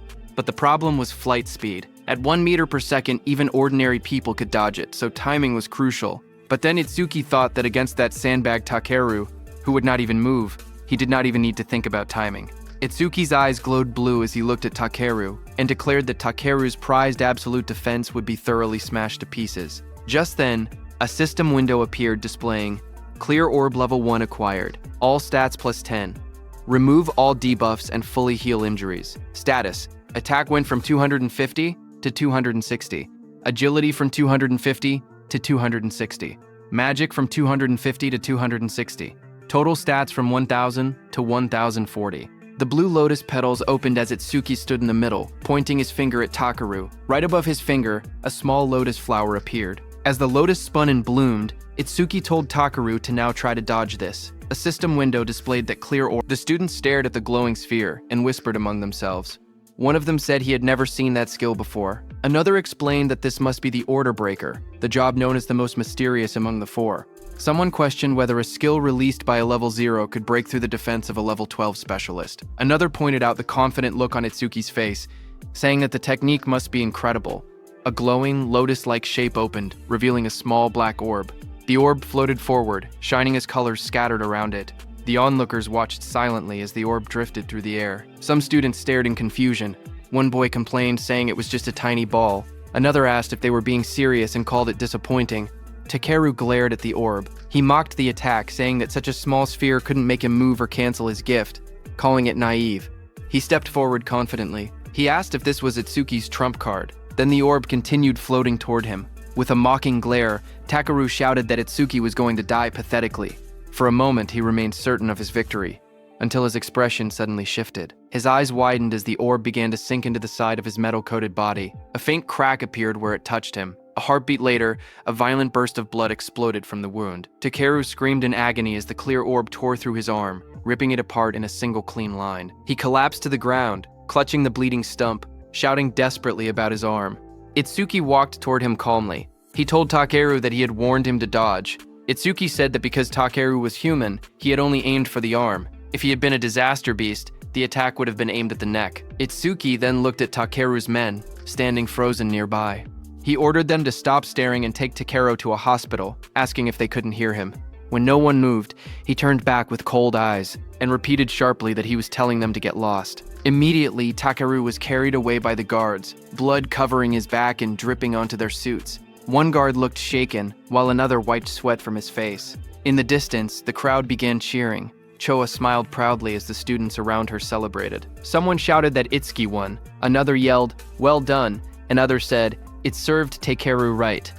Immediately, two students rushed up to Itsuki. One asked if he wanted to team up with them, saying 3 people could clear the mission quickly. The other quickly insisted he should join their team instead, explaining that with only 2 members he would get more experience points. They argued again, asking if he planned to challenge the Flaming Rock execution ground with 3 people. They warned that all the disaster beasts inside had defense equal to Takeru. One of them added that their team had a healer who could restore his magic and let him fire the orbs endlessly. Itsuki looked ahead calmly. He thought that beasts with defense equal to Takeru were perfect. He reminded himself that Clear Orb's flight speed increased each time he defeated an enemy with higher defense. He decided he would increase the orb's speed inside that stage. The 2 boys leaned forward eagerly, asking Itsuki to let them know which team he would choose. Itsuki lowered his gaze and spoke quietly. He said he was going alone. Around him, the others reacted in shock. One person shouted in disbelief that he was challenging a level 15 advanced stage by himself. Another complained that he had become overconfident just because he had defeated Takeru. Those 2 students walked away. One of them admitted that Itsuki was strong, but insisted there was a limit to arrogance. The other added that they must not meet his standards and suggested they look for someone else instead. Choa stepped forward and spoke calmly. She explained that all the disaster beasts in this place had defenses similar to Takeru. She said she understood he had a way to defeat them, but questioned whether his magic would last long enough. Itsuki turned toward her with a small, confident smile and told her not to worry, he would be fine. Hearing that, Choa's face immediately blushed. She replied sharply that she wasn't worried. She said she only asked because her father would blame her if he died. Then she turned away, saying she would go treat the injured and that he could do as he pleased. Before she left, she adjusted her glasses and added one more warning. She explained that the Stone Tribe had no intelligence, but they moved in groups.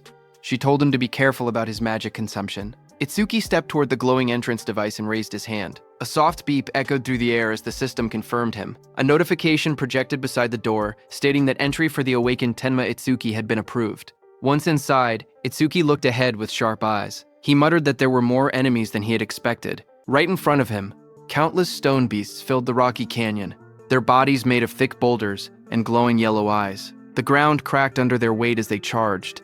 Itsuki watched them and noted that the disaster beasts in this advanced stage had levels and stats far higher than before. A blue system window appeared in front of him, showing the information of a stone statue from the Stone Tribe, level 9, with its gift converting all magic power into defense. As one of the stone beasts rushed toward him, Itsuki held out his glowing purple orb. He spoke calmly, saying he would test whether these enemies met the clear orb's passive conditions. The purple aura around the orb burst outward as he activated it. The clear orb shone brightly, its power swirling in layers of violet and blue light. The stone beast charged forward, its massive body bursting through the dust. Itsuki raised his hand. The purple orb floated above his palm, swirling with bright light as he aimed it at the incoming monster. The orb shot out instantly, tearing straight through the beast's rocky body. A large hole opened behind it, and Itsuki stepped through the fading purple glow as the system window appeared. The screen displayed the message, "Stone Statue, Level 9 defeated." Another line followed. Clear orb flight speed increased by 100%. Itsuki watched the notification and nodded. He thought to himself that it was exactly as he had expected. More stone beasts roared as they appeared in front of him, their yellow eyes shining from within the broken cliffside. Itsuki stood calmly among them, the purple light reflecting across his silhouette. Lightning began crackling around Itsuki's body, and his eyes glowed red. He looked ahead and said that these slow beasts with poor evasion were perfect prey for the clear orb. System windows continued to appear one after another. Stone Statue Level 9 defeated. Clear orb flight speed increased by 100%. Pieces of broken stone scattered across the ground as the notifications filled the air. The glowing status window floated above Itsuki showing magic. 110 remaining out of 260. He stood on top of a mountain of shattered stone beasts. Looking down at the battlefield, he calmly calculated the situation. Using the clear orb once consumed 50 magic points, which meant he only had 2 uses left. Ahead of him, the ground trembled as 2 massive stone beasts charged straight toward him. He noted that the remaining enemies were 3, including a boss that still hadn't revealed itself. Seeing the 2 stone monsters rushing in at full force, he understood what he had to do. He thought that he needed to defeat 2 enemies at once with a single orb. Itsuki lowered his stance and gathered the purple energy swirling from the clear orb. With a powerful jump, Itsuki left the ground and shot upward. Then the beast crashed with explosive force, shattering the rocky ground as dust and stone fragments blasted outward. Itsuki leapt forward. "Now," he said, moving straight through the debris. His eye glowed blood red as he pushed through the shockwave. A fierce grin formed on his face. "Take this," he shouted, preparing the next strike. The purple orb shot downward with blinding speed, its light stretching across the sky as its Tsuki hung in the air above it. Immediately, glowing system windows appeared one after another, displaying Stone Statue Level 9 defeated. Clear orb flight speed increased by 100%.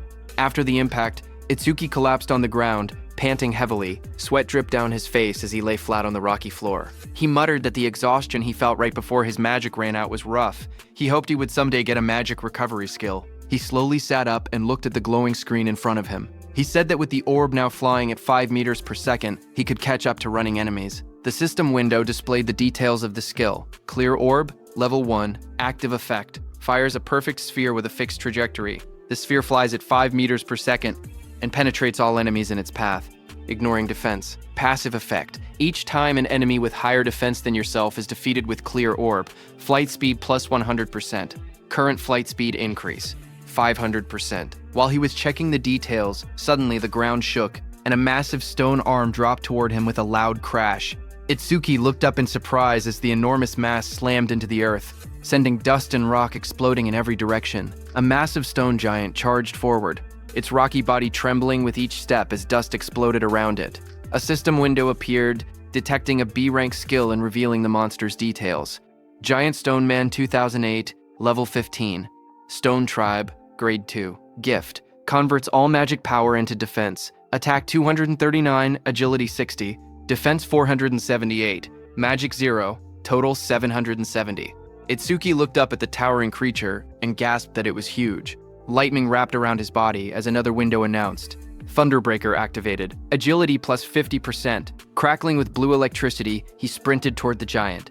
As he dashed below the monster's massive frame, he wondered if he could defeat it with a single clear orb hit. He looked up at the stone giant's head and thought that maybe aiming for the head would work. Lightning trailed behind him as he climbed the monster's rocky body. He spotted a moment of opportunity and shot a clear orb at the monster's head. However, Itsuki soon realized something troubling. He told himself the orb was too small, and even if it penetrated, it wouldn't deal much damage. The massive stone giant swung its enormous arm, and the impact sent wind blasting through the air. Itsuki leaped upward, light and energy swirling around him as he tried to avoid the attack. His eyes widened when he realized he was stuck in the air. He clenched his teeth and thought that this was bad. He couldn't dodge while mid-air. A system window appeared as dark spikes wrapped around his arm. Black wall activated. Just as the giant's blow landed, Itsuki smashed into the rocks with a violent explosion, kicking up dust and debris across the rocky ground. When the dust settled, Itsuki was wedged into a stone wall. Breathing heavily, he muttered that this big guy was tougher than he expected. Another system window flickered in front of him. A B-rank skill, Gigantification, was detected. Over Mimicry activated and began progressing at 1%. Seeing that, Itsuki looked up with a confident grin. Realizing the monster grew huge because of a skill, he said this would be easy. With one hand, he grabbed onto the giant stone body and prepared for his next move. Meanwhile, outside, one of Kinoshita Reiji's men got the news of what had happened to Takeru and froze in shock. Behind him, Kinoshita Reiji, dressed in a golden vest, sat calmly. He narrowed his eyes and warned his man not to make noise in front of him. The suit-wearing man bowed his head and apologized, saying it was just so unexpected. Kinoshita asked him what had happened. The man reported urgently that someone had defeated Takeru and forced their way into the stage. Hearing that, Kinoshita clenched his teeth and broke the wine glass in his hand.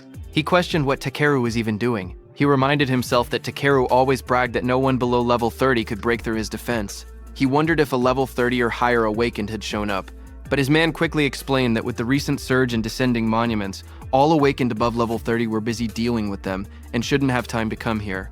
He added that challengers at the Flaming Rock Execution Ground were mostly level 10 rookies. Hearing that, Kinoshita shouted that there was no way a level 10 could beat Takeru. His guard behind him looked down with a serious expression and said that if he was given some time, he would gather detailed information. Kinoshita adjusted his vest and tie and said that gathering information was unnecessary. Even if the opponent was level 30, he himself was already here. He mentioned that the Flaming Rock Execution Ground was known for its stubborn disaster beasts that slowed down challengers. He added that if they headed there now, they would make it in time. However, his guard said that since the opponent's identity was unknown, they should still be cautious. Hearing that, Kinoshita's expression grew sharp. His glasses glowed as he told the guard that he had already said they were heading there now and that he shouldn't have to repeat himself. The guard stiffened, sweating nervously, and replied with a quiet, "Yes." Kinoshita then threw his arm upward confidently and declared that he would make them regret opposing the Kinoshita family. At the same time, in the dungeon, blue energy lotuses surged around Itsuki. A glowing screen appeared behind him, showing 100%. Seeing that, Itsuki smirked and said that he no longer had to run around like a mouse anymore. He was standing on top of the massive stone beast, and a bright blue lotus had formed on the beast's forehead. At that moment, a system window opened in the air, announcing that the B-rank skill Gigantification had been fully analyzed. Itsuki looked at the window in surprise. He muttered that instead of gaining a new skill, something else had happened. He realized that Clear Orb had leveled up to level 2, and he checked for new effects. Another set of windows appeared, explaining the changes. Clear Orb, level 2, now fires a perfect sphere at 5 meters per second, piercing all enemies while ignoring defense. New effect. After activation, the orb size can now be adjusted by consuming additional magic power. Passive effect. Each time an enemy with higher defense than your own is defeated using Clear Orb, flight speed increases by 200%. Itsuki stared at the window, shocked that the passive effect had risen from 100% to 200%. More importantly, he was excited that he could now control the size of the orb with magic. Power surged around him as the blue energy lotus opened. Itsuki said he wanted to try the new ability immediately, and glowing energy surrounded his body. Another window appeared confirming the upgrade. Clear Orb level 2 acquired. All stats plus 20. All debuffs removed. Injuries fully healed. A second window showed his new status. attack from 260 to 280, agility from 260 to 280. Itsuki then jumped above the massive stone beast, and a massive dark glowing flower appeared beside him, pulsing with power. He thought to himself that it was consuming all his magic to create the maximum orb it could produce right now. The stone beast glared up at him with bright yellow eyes as cracks of energy spread across its body. Itsuki shouted, telling the stone beast to take the biggest clear orb. The giant flower opened like petals and released a powerful clear orb. The massive orb shot downward and struck the stone beast, blasting through its body as Itsuki unleashed the attack with full force.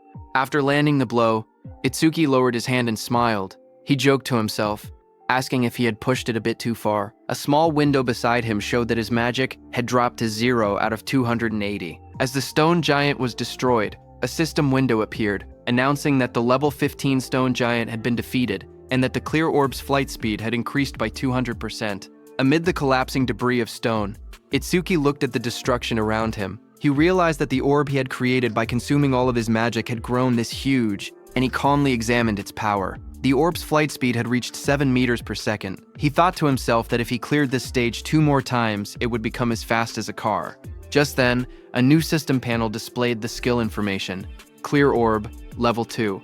Active effect, fires a perfect sphere on a fixed path. The sphere travels at 7 meters per second and penetrates all enemies, ignoring their defense. After activation, the orb's size can be adjusted by spending more magic. Passive effect. Each time he defeats an enemy with higher defense than his own using Clear Orb, the orb's flight speed increases by plus 200%. The current total increase had reached 700%. Itsuki held a glowing green crystal in his hand while reading the information. He admitted that he had ignored passive effects until now, but now saw how useful they actually were. Dust settled around him as he walked forward. He then thought about another passive skill. Lotus Burst's passive expanded the range of all skills. That meant Clear Orb's range should also increase along with it. He then checked Lotus Burst's passive effect. Each time Lotus Burst defeats a living creature of level 1 or higher, the range of all skills increases by plus 1%. Seeing this, Itsuki smiled slightly as he looked at the system panel floating beside him. He imagined to himself that if he kept increasing Lotus Burst's passive effect, he could eventually defeat disaster beasts from thousands or even tens of thousands of meters away. Then outside, a bright green display screen lit up. It showed the result of the challenge. The challenge was successful. The stage level was 15. The challenger was Tenma Itsuki, and the time used was 3 minutes and 1 second. The stage clear record was updated. Seeing that, the crowded group reacted immediately. One man shouted in disbelief, saying that 3 minutes and 1 second was impossible. Another said that even a 5-person party needed more than 10 minutes. Someone else wondered if Itsuki had defeated all the disaster beasts in a single hit. Another person pointed out that he had even broken Taewajin's 3-minute 19-second record and asked what kind of monster he was. They all turned as someone announced that he was coming out. More voices followed. One person questioned why he was still level 0 and wondered if the clear notification was a bug.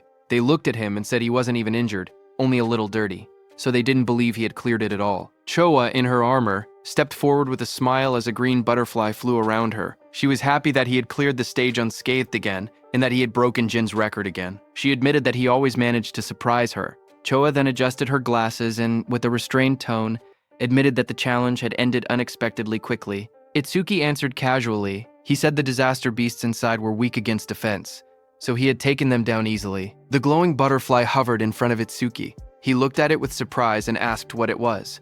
Choa explained calmly. She said that her job was a Shikigami user, and the glowing butterfly was her Shikigami. Itsuki watched the butterfly flutter near his hand. He softly repeated its name, Tamacho, and admitted that this was his first time seeing a Shikigami.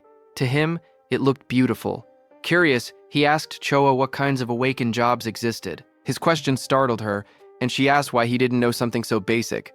She then began explaining. Jobs, she said, were divided into 4 major types. According to her, he should have already encountered 3 of them by now. She raised her hand and continued her explanation. The first type she mentioned was Elementalist. Elementalists controlled 7 elements: fire, water, wood, metal, earth, wind, and lightning. She said Elementalists had the largest population among awakened jobs, and also possessed the highest minimum combat capability.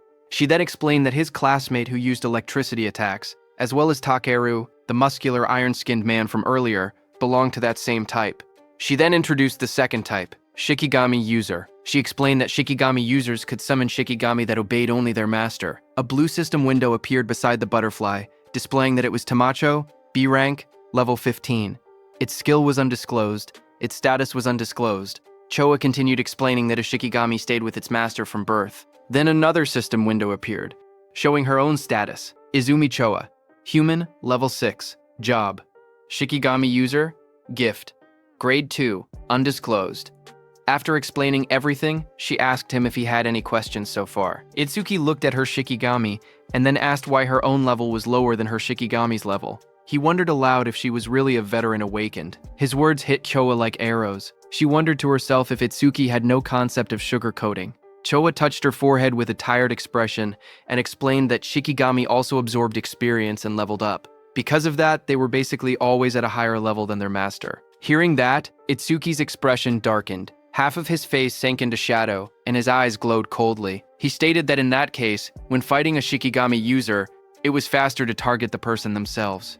Seeing that, Choa's eyes widened. She noticed the negative aura seeping out of him again, and wondered what was going on with him. Itsuki then looked at her calmly and asked what else there was, pointing out that she had only introduced 2 types so far. Choa straightened herself and explained that the third job was currently the most mysterious one with the least information known about it. She pointed at Itsuki and told him that his job was order breaker. Itsuki listened quietly as she continued explaining. She said the reason this job was mysterious was because every order breaker possessed different abilities, like the blue lotus flower ability he had shown earlier. She then explained that there were order breakers who could change the size of their bodies at will, others who could create infinite clones, and even some who could stretch their bodies freely like rubber. Next, she compared order breakers to regular awakened jobs. She explained that normal jobs had skills divided into 4 ranks, C, B, A, and S, while order breakers had only Z-rank skills, abilities that stood completely outside that ranking system. Choa said that order breakers were treated differently because of these rare, exclusive skills. She warned that if an order breaker's abilities became known to their enemies, they would lose their greatest advantage. That was why her father had scolded her earlier when she tried asking about his skills. She looked at him seriously and added that he was an irregular existence even among order breakers. From what she had observed, he could already use at least 3 different skills, and 2 of those skills were normally only possible for elementalists. Hearing her words, Itsuki looked uneasy as he realized the teacher wasn't there. He thought to himself that he would be in trouble if Choa continued talking about him. Itsuki then asked her about the last job, adding that he had never seen it before. When Choa heard Itsuki asking about the last job, she kept a calm expression and told him she would only explain it after he actually saw it. She added that this was his punishment for never telling her anything about himself. Hearing that, Itsuki let out a quiet sigh and answered with a simple, "Fine." As she turned away, Choa reminded him that the students he saved were now safe. Then she asked what he planned to do. After this, Itsuki replied that he was thinking of clearing the stage a few more times. Choa looked back at him sharply. She asked him if he really didn't know anything, explaining that stages had cooldown times. She warned him that this one had an especially long cooldown, meaning he couldn't enter again for at least 2 days. Hearing that, Itsuki's eyes widened in surprise. He wondered aloud if cooldown times really existed. He realized that this must be why Kinoshita monopolized the stages. Determined, he decided that if he couldn't raise the passive effect of his Clear Orb skill, then he would increase the power of his Lotus Burst instead. Itsuki then turned and asked Choa if there was a stage filled with disaster beasts. Choa thought for a moment, trying to remember any stage filled with disaster beasts. She then smiled confidently and chose a stage for him. She explained that in that stage, the levels of the disaster beasts were not very high, but the number of them was enormous. The place was called Locust Wasteland. She explained that there were at least 100 locust-type disaster beasts, even by a conservative estimate, and many awakened people backed out just from seeing how many there were. She then looked at him seriously and asked what he planned to do, since it would be difficult without AoE skills. Itsuki answered firmly that he was going. In his thoughts, he remembered that he hadn't used Lotus Burst in front of her yet, so she didn't know he actually had an area attack. A shocked Choa asked him again if he was really going. She reminded him once more that without AoE skills, he would have a really hard time, but Itsuki told her not to worry, saying he would be fine. Some nearby awakened individuals became shocked as they listened. One of them asked if he was really going to the Locust Wasteland and said he must not know fear. Another person whispered that once Kinoshita Reiji heard about Takeru, he would definitely come. The group decided to leave quickly. They said they should get out before getting caught in the crossfire. Then, a few minutes later, Kinoshita Reiji arrived there and looked around the empty area. He asked in shock why there wasn't a single person present. His bodyguard in a suit stood behind him and reported that the target had gone somewhere. Kinoshita Reiji asked how it was possible. It had only been 30 minutes since the target entered, yet the target had already cleared the Flaming Rock execution ground. His bodyguard said it was hard to believe, but seemed to be true. He then asked what Kinoshita planned to do now. Kinoshita Reiji gritted his teeth and said the target was making a fool out of him. He then said that if the target had used skills, there should still be magic traces left behind. He ordered his bodyguard to contact the hound and make it track the target. Kinoshita Reiji shouted angrily for them to capture the target alive no matter what, saying he would make the target taste what living hell was. At the same time, inside a dim alley lined with machinery, a man pressed his back against the wall, hidden in the shadows. His panicked thoughts echoed as he regretted taking the assassination request. He muttered to himself that he never knew Kinoshita Reiji had such a strong subordinate, and cursed himself for accepting the job. That same man slumped to the ground, exhausted and trembling. He breathed heavily and admitted that without his earth escape technique, he would have been killed. Sweat dripped down his face as he caught his breath. He slowly peeked around a corner, whispering that he should be safe now that he had gotten this far. His eyes widened with fear as he carefully watched his surroundings. Suddenly, a massive beast lunged toward him, with its jaws wide open. The monster's sharp teeth and glowing red eyes filled his vision as it attacked. Before he could react, the creature pinned him to the ground. He choked as its fangs pressed against him. A voice spoke nearby, calm but cold. The speaker approached and looked down at the scene. He ordered the beast called Death to loosen its grip, saying the man seemed to have something to say. The giant wolf-like creature eased up slightly as the man lay helpless beneath it. The wounded man lay on the ground with blood on his face. With fear in his trembling voice, he asked how they had managed to find him. In front of him, the long-haired man in the coat explained calmly. He said that their beast, Death, had a sharp sense of smell. The creature could sense the scent of death coming from people like him. That man was the hound Kinoshita Reiji had been talking about. His name was Charles. He stepped forward, tipping his hat as he walked. He said that Death could smell the death they were giving off. Filled with terror, the injured man begged for his life. He cried and pleaded for them not to kill him. Charles looked down at him with a cold smile. He said that the request was difficult because Mr. Kinoshita would get angry. He added that Death had not eaten human flesh in a long time. Then, Charles's eyes glowed red. He gave a sharp command, telling Death that it was mealtime. The massive black wolf lunged forward with its jaws wide open, fangs bared as it roared fiercely. A moment later, it ate the man. The wolf stood beside the long-haired man in a trench coat. The man looked at it calmly and said that it had finally leveled up.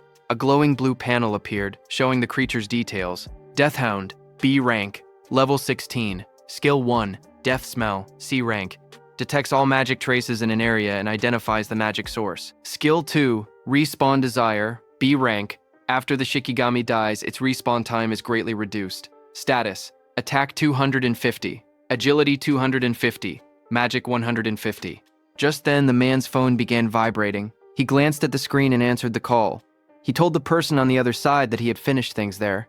As he listened, his expression changed. He asked if Takeru had been badly injured. He wondered aloud if someone had struck that stubborn Takeru's weak point. Finally, he replied that he understood and said he was on his way. He ended the call and turned back toward the wolf. With a small gesture, he told it that a new prey had appeared and ordered it to move. Sometime later, in a bright golden field labeled as the Locust Wasteland, a dome-shaped building stood in the distance. Itsuki and Choa approached it along a narrow dirt path. Itsuki looked at the structure and asked softly, "Here?" He stared across the endless wheat fields and wondered aloud whether there were really that many locusts in a place that looked so quiet and peaceful. Walking beside him, Choa explained calmly. She said that disaster beasts always chose environments that suited them when invading this world. Because of that, predicting the type of beast based on the surrounding terrain was an important skill for awakened individuals. Hearing that, Itsuki nodded. As they moved closer, he noticed there wasn't even a reception desk. Choa touched her forehead and explained that the danger level of this stage was extremely high. So high that it had already reached the point of a dismantlement resolution. Confused, Itsuki compared it to the Flaming Rock execution ground, noting that the stage was actually below level 13. He asked why such a drastic decision was made. Choa replied that in normal stages, people could still escape if they couldn't win, but here, the disaster beasts were unnaturally aggressive and appeared in overwhelming numbers. As they studied the stage's environment, Choa explained the danger. She said that if an awakened person let their guard down even a little, they would quickly be surrounded by countless locusts. She continued, saying that anyone caught like that would be devoured completely, down to the marrow of their bones. Hearing all of this, Itsuki only smirked. He said that it was perfect if there were really so many disaster beasts here. His excitement made Choa stare at him in disbelief. She asked if he was in a rush to die. He calmly replied that he wasn't desperate enough to die by being eaten by bugs. Moments later, he stepped toward the entrance of the glowing stage gate. Choa watched him, noting from his attitude that he seemed confident enough.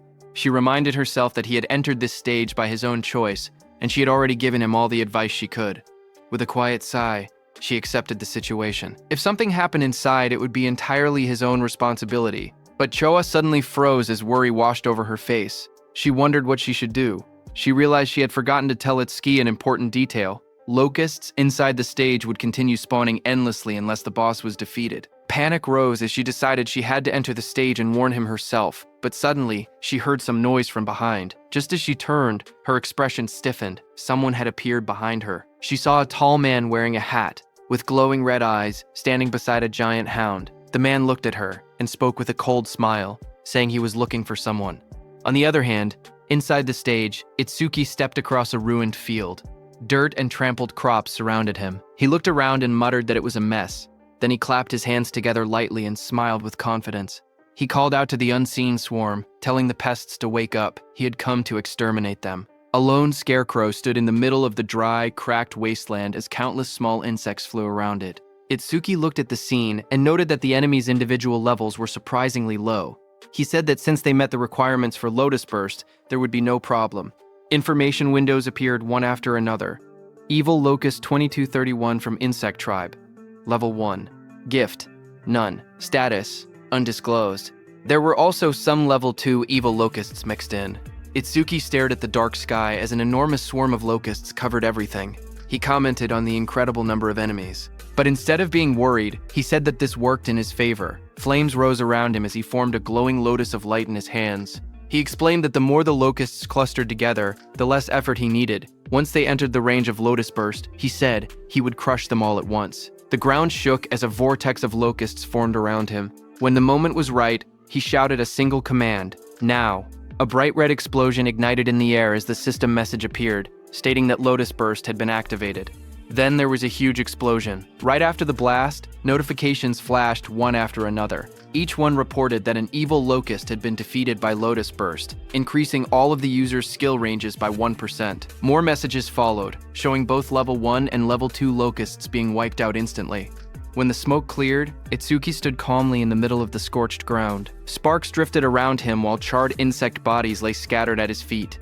Another notification floated beside him, confirming the defeat of a level 2 locust and awarding another 1% increase. New windows opened, explaining Lotus Burst's abilities. The active effect consumed magic to deal explosive damage within a 10.5 meter range, its power proportional to how much magic was spent. The passive effect stated that every time Lotus Burst killed a living creature of level 1 or higher, all skill ranges increased by 1%. Itsuki glanced at the numbers and made a small comment. He had defeated 110 enemies, which meant a 110% increase, therefore receiving 110% at once. Lotus Burst's range had now expanded to 10.5 meters, which he considered impressive. He analyzed the situation calmly. Against disaster beasts of this level, consuming 10% of his magic to output 10% of his firepower should be enough. Taking his remaining magic and recovery speed into account, he could probably use about 10 more shots. If he gained even 100 kills per use, he could increase his total skill range by 1000%. Another screen displayed his magic level, 250, 2 out of 280. He looked at it and muttered that things would go much more smoothly if stages didn't have cooldown times. But suddenly, Itsuki noticed something. He stared at his bracelet with a confused expression. He noticed that the usual challenge success notification was missing. He muttered that something felt odd. As he frowned, a thought crossed his mind, and he wondered if the reason was something unexpected. Just then, a system window suddenly appeared. It reported that a C-rank skill called Mother's Will had been detected. It also stated that overmimesis was activated and that the analysis progress was at 1%. Itsuki looked up sharply. He realized that one locust had survived. Dust and broken ground swirled around him as more locusts flew through the air. He turned, watching the locust swarm gather again. He questioned whether Mother's Will was the boss monster's skill. At that moment, several locusts lunged at him. He jumped back and blocked the attacks with the crystal armor covering his arms. He admitted to himself that he had let his guard down. He had truly believed there was no boss monster in this area. He narrowed his eyes, thinking aloud. He said it was good that he could still expand his skill range by using Lotus Burst again, but he also stated the bigger problem. He had no idea where the boss actually was. The glowing lotus-shaped energy expanded from Itsuki's hands. As he activated his skill, his expression hardened with resolve. He declared that he would defeat all the small enemies first and force the hidden boss to reveal itself. A bright explosion erupted around him. The ground shook as countless evil locusts were blown apart by the blast. System notifications appeared one after another. Each message showed that an evil locust, either level 1 or level 2, had been defeated with Lotus Burst, and every kill increased all his skill ranges by 1%. The notifications continued stacking until the Lotus Burst total experience reached 220%. His Lotus Burst leveled up. Another message explained the updated skill. Lotus Burst level 2 now consumed magic to deal explosive damage within a 16-meter diameter, and its power increased, based on how much magic was used. Itsuki looked at the smoking battlefield and murmured that the range had expanded to 16 meters, calling the new effectiveness outstanding. But even after defeating 10 small enemies, the boss still hadn't appeared. Deep underground, inside a dim nest filled with shifting shadows, many insect-like creatures began to crawl and move. Their wings rustled as more of them gathered around a glowing cluster hidden in the darkness. As the locusts crawled out of the cracked ground, a notification floated in front of Itsuki, showing the analysis progress rising to 27%. He looked ahead sharply and muttered that they had spawned again. Another screen appeared, showing his magic at 232 out of 280. He noted that he could still use Lotus Burst 9 more times. Fire erupted around his hand as he stepped forward, declaring that no matter how many times the monsters appeared, he would thoroughly deal with them. His arm swung through the flames, and he shouted that he would sweep them all away. A fiery explosion burst across the battlefield, and several notifications appeared one after another, stating that evil locusts of level 1 had been defeated with Lotus Burst, and that all skill ranges increased by 1%. More screens stacked up endlessly, showing the same message again and again. A blinding explosion tore through the ground as Lotus Burst activated again, scattering debris in every direction. Bright light flashed across the stage, and the blue notification window appeared with the same message, Lotus Burst. Another massive blast followed right after, engulfing the area in a wave of yellow flames and flying rubble. The screen repeated the skill name, Lotus Burst. A new system panel displayed the updated description of the skill. It stated that Lotus Burst Level 2 consumed magic to deal explosive damage within a 54.5-meter diameter, its power tied directly to magic consumption. Below it, another panel explained the passive effect. Every time the skill defeated a creature of level 1 or higher, all skill ranges increased by plus 1%, now reaching a total of plus 990%. Itsuki ran forward through the burning battlefield, sweat rolling down his face. He glanced at the glowing screen. He said that up until now he had wiped out large groups 9 times and expanded Lotus Burst's range by 990%, but he only had enough magic left to use it one more time. He wondered why the monsters kept appearing non-stop. His magic display dropped to 5,280. He looked up as the sky darkened with swarming insects. He muttered in frustration that there was no end to them. The swarm grew thicker overhead, but even after all the destruction, he saw no trace of the stage boss. He frowned and said that there was still no sign of the boss appearing at all. He considered withdrawing temporarily from the stage and returning after the analysis finished. But even as he thought it through, the endless swarm closed in around him. Itsuki narrowed his eyes sharply as a thought erupted in his mind. He declared that behaving like that was what third-rate raiders would do. Fire gathered in his hand, and flames wrapped around his arm. With determination burning in his expression, he stated that no matter how many disaster beasts appeared, he would defeat every single one of them. A massive explosion erupted like a lotus blooming in fire, sending shockwaves across the ground. As smoke rose around him, Itsuki steadied himself and muttered, "With this attack?" But before he could finish, countless more insects filled the air. Swarms surrounded him, and he realized in frustration that there were still more, and their numbers hadn't decreased at all. A glowing system screen appeared before him, showing the analysis progress at 91%. Itsuki's eyes widened as he tried to make sense of the situation. He wondered what was happening. All the disaster beasts that had appeared since the first defeat were still only level 1. Their bodies were small too, as if they had just hatched. As he connected all the dots, he realized the truth at once. The boss's ability was infinite reproduction. A massive golden insect, the queen locust, crouched in the darkness as glowing eggs shot out from its abdomen. A system window identified it. Queen Locust 0379, Insect Tribe, Level 13, Gift Grade 1, lays large quantities of evil locust eggs. Skill, Mother's Will.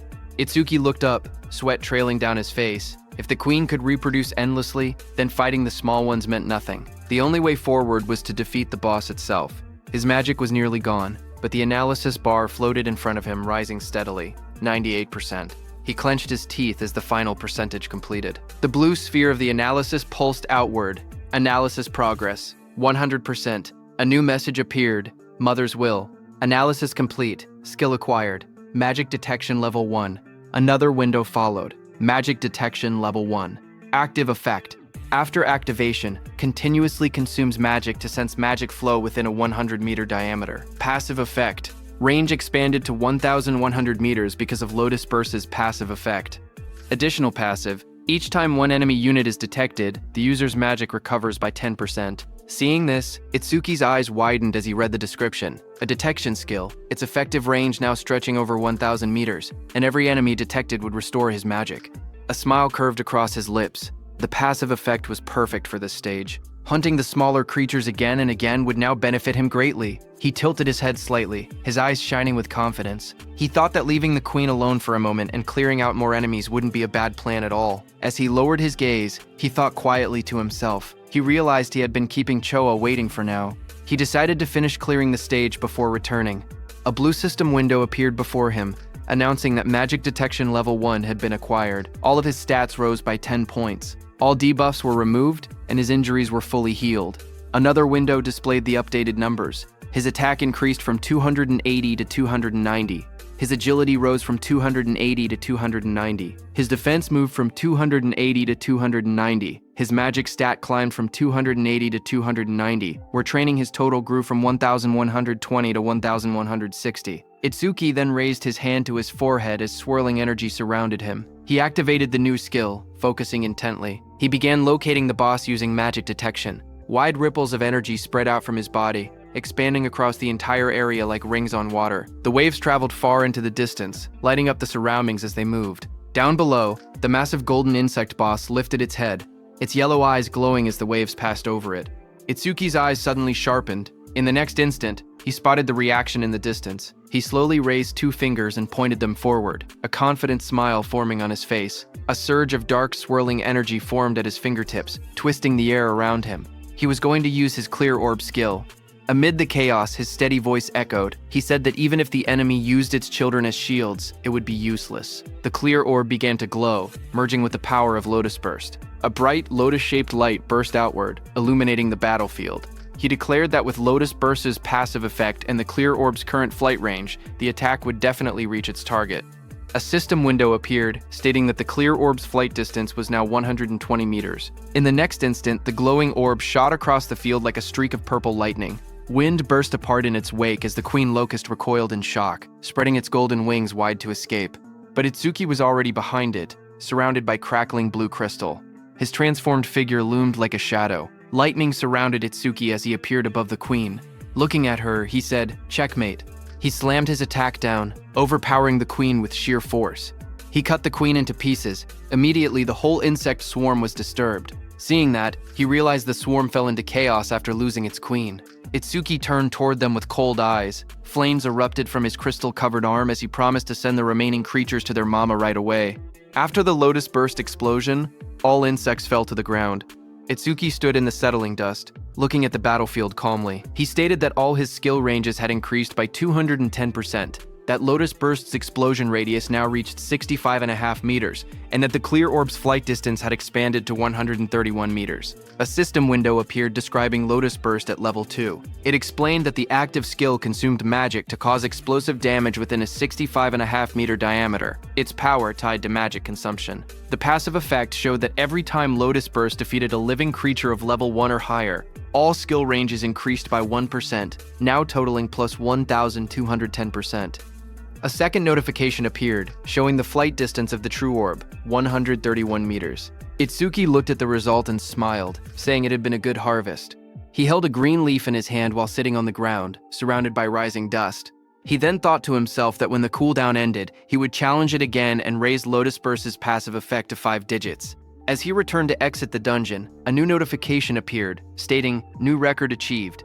Another line reported time used, 17 minutes, 7 seconds. Standing in front of a glowing blue portal, Itsuki looked at the timer and noted that it had taken 17 minutes. He thought that Choa must be worried.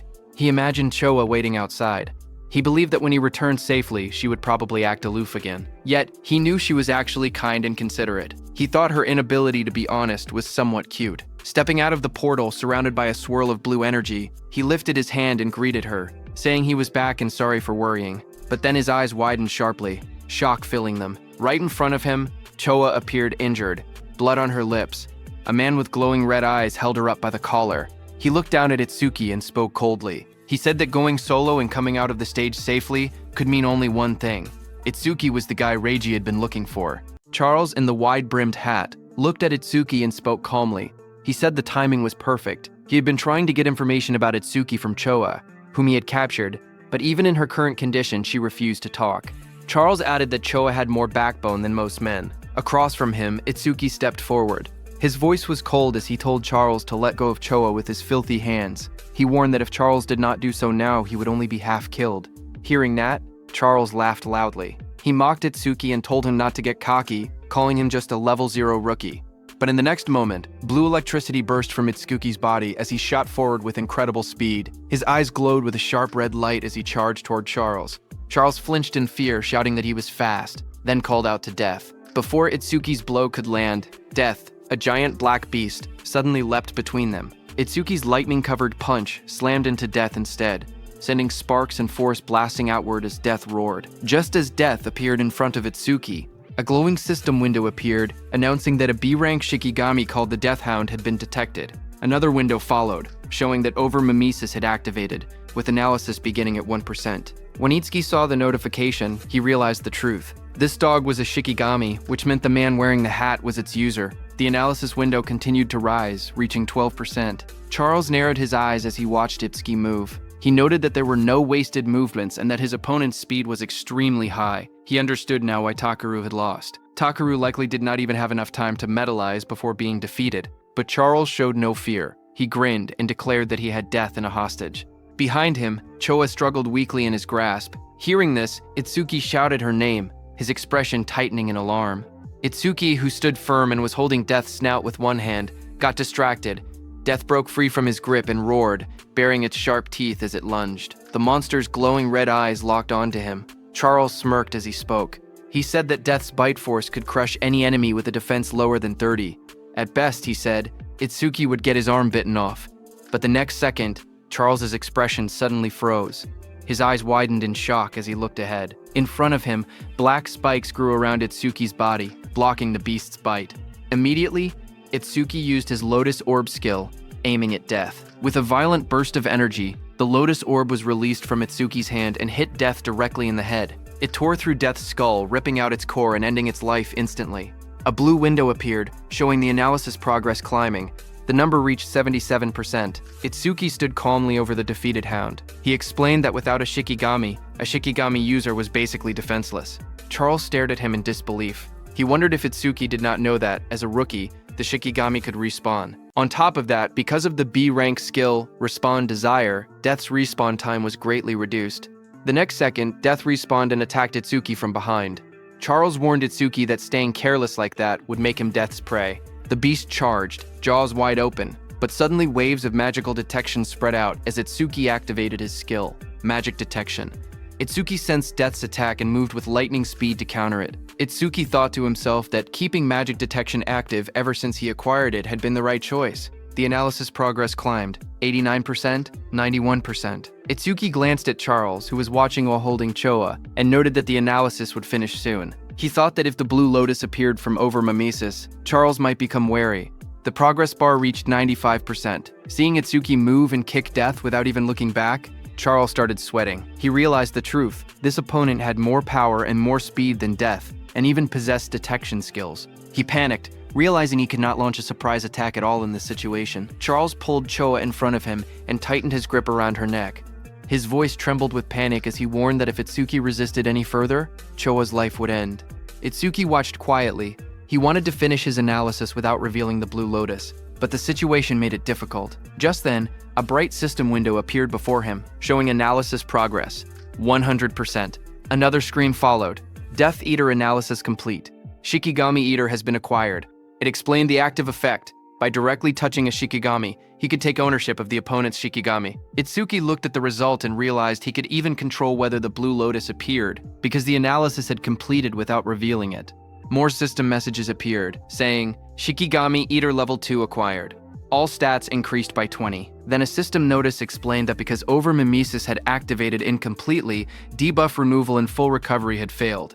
Itsuki's updated status flashed. Attack, Agility, defense and magic increased from 290 to 310, and his total stat points increased from 1160 to 1240. Seeing the notification, Itsuki thought to himself that skipping the Blue Lotus came with a price, since it lost its recovery ability. But he had already fully recovered once during the last stage. Because of that, he could still fight at almost full strength, even without recovering now. Just then, Death charged forward with its jaws wide open, roaring as it rushed toward Itsuki. In that moment, Itsuki realized something important. He understood that this new skill allowed him to steal other people's Shikigami. He looked down at the glowing energy gathering in his hands. Calm despite the danger, he thought to himself that if that was the case, then he already knew what he should do. Blue energy burst around him as he raised his hand. With sharp determination, he placed his hand on top of Death's head, deciding that he would take Charles's dog. Blue flower petals erupted like a storm. Death's body was wrapped in swirling petals of energy as the power pulled it away. The next second, Itsuki stepped forward with overwhelming speed and kicked Death, sending it blasting across the field. Death went flying and fell behind Charles. Seeing that, Charles panicked. He stared at the scene and cursed angrily, calling Death a useless mutt. He shouted in frustration, demanding to know what he had fed it all that experience for. Charles tightened his grip on the injured Choa and shouted in rage. He warned that if Itsuki resisted any further, he would snap her neck. Choa, battered and barely conscious, forced her eyes open. With a trembling voice, she told Itsuki not to worry about her. Across from them, Itsuki slowly raised both his hands and surrendered. He called out, telling Charles not to touch her. Seeing that, Charles smirked coldly. He said that if Itsuki had been obedient from the beginning, Choa wouldn't have had to suffer like this. Itsuki glared at Charles and asked why he was being targeted, saying he didn't remember doing anything to earn such a grudge. Hearing that, Charles sneered, accusing him of still trying to probe for information. He then explained that it didn't matter, because Itsuki would meet him soon anyway. He told Itsuki that Kinoshita Reiji was furious that Itsuki had entered a North District 4 stage without permission. He introduced himself, saying he was Charles the Hound sent under Reiji's orders to capture him. Hearing that name again, Itsuki muttered that he needed to meet Kinoshita directly and talk things out. Charles grinned and said that Itsuki would meet him soon, but only in a battered body. He then announced that Death would bite off his legs next, and warned that if Itsuki wanted Choa to stay alive, he was forbidden from using that strange ice again. Charles pointed at Itsuki and gave the command, telling Death to bite off both of Itsuki's legs. Hearing that, Itsuki narrowed his eyes. Instead of fear, a cold determination filled them. He told Death to prove it was worthy of being his Shikigami. In the next instant, Death turned and lunged, not at Itsuki, but at Charles, sinking its teeth into its former master. Taking advantage of the moment, Itsuki moved at lightning speed, appearing behind Choa. Blue sparks burst around him as he caught her gently in his arms, pulling her away from danger. Charles screamed as he stared in shock. Sweat ran down his face as he shouted, asking why Death was attacking him, his own master. Shikigami Death stood beside Itsuki with glowing red eyes. Death growled quietly as Itsuki praised it, telling it that it did well. Itsuki then held the injured Choa in his arms. Blue energy surrounded him as he spoke coldly. He said he would return the pain Choa suffered 10 times. No, 100 times over. He warned that Charles would regret laying hands on them, crying and wailing. Hearing that, Charles fell back, terrified. He begged for a chance to speak, claiming he had only followed Reiji's orders. His voice shook as he suggested they team up instead. He said he would lure out Reiji for him. Itsuki's eyes glowed red. He looked down at him and said that it was a good proposal. Seeing this, Charles's expression changed. A sharp grin spread across his face as he muttered that he had found an opening. He threw a blade toward Itsuki and shouted for him to die. The attack flashed forward with blinding light, but Itsuki was calm and easily dodged the blade. His eyes narrowed as he watched the attack pass by. He muttered that he alone was more than enough to kill Kinoshita Reiji. Beside him stood Death, its eyes glowing red. Ready, Itsuki ordered Death to make Charles suffer the same treatment Choa had endured. Death's jaws opened wide, revealing sharp fangs as it prepared to strike. Seeing that, Charles froze in terror. Sweat dripped down his face as he begged for mercy. He insisted that his hand had slipped earlier and that he would apologize. Trembling, he pleaded for one more chance. But Itsuki didn't falter. Holding Choa in his arms, he stared coldly and told Charles that it was mealtime. Death, with glowing red eyes, rushed forward. Its fangs bared as it charged at the man. Charles panicked as he stumbled back. Tears streamed down his face as he shouted, asking if Death had forgotten who its master was. He reminded Death how much he had fed it. His voice shook as he tried to speak again, but Death opened its jaws wide, revealing rows of sharp teeth as it lunged at him. Death finished off Charles. A short distance away, Itsuki stood while carrying the injured Choa in his arms. He had sensed someone watching them. Itsuki told the hidden person that he had been watching them ever since Itsuki left the stage. Itsuki then turned and asked how long the hidden person planned to stay hidden, telling him to show himself. Hearing his words, nearby tall grass rustled as someone began to move, stepping out into the light.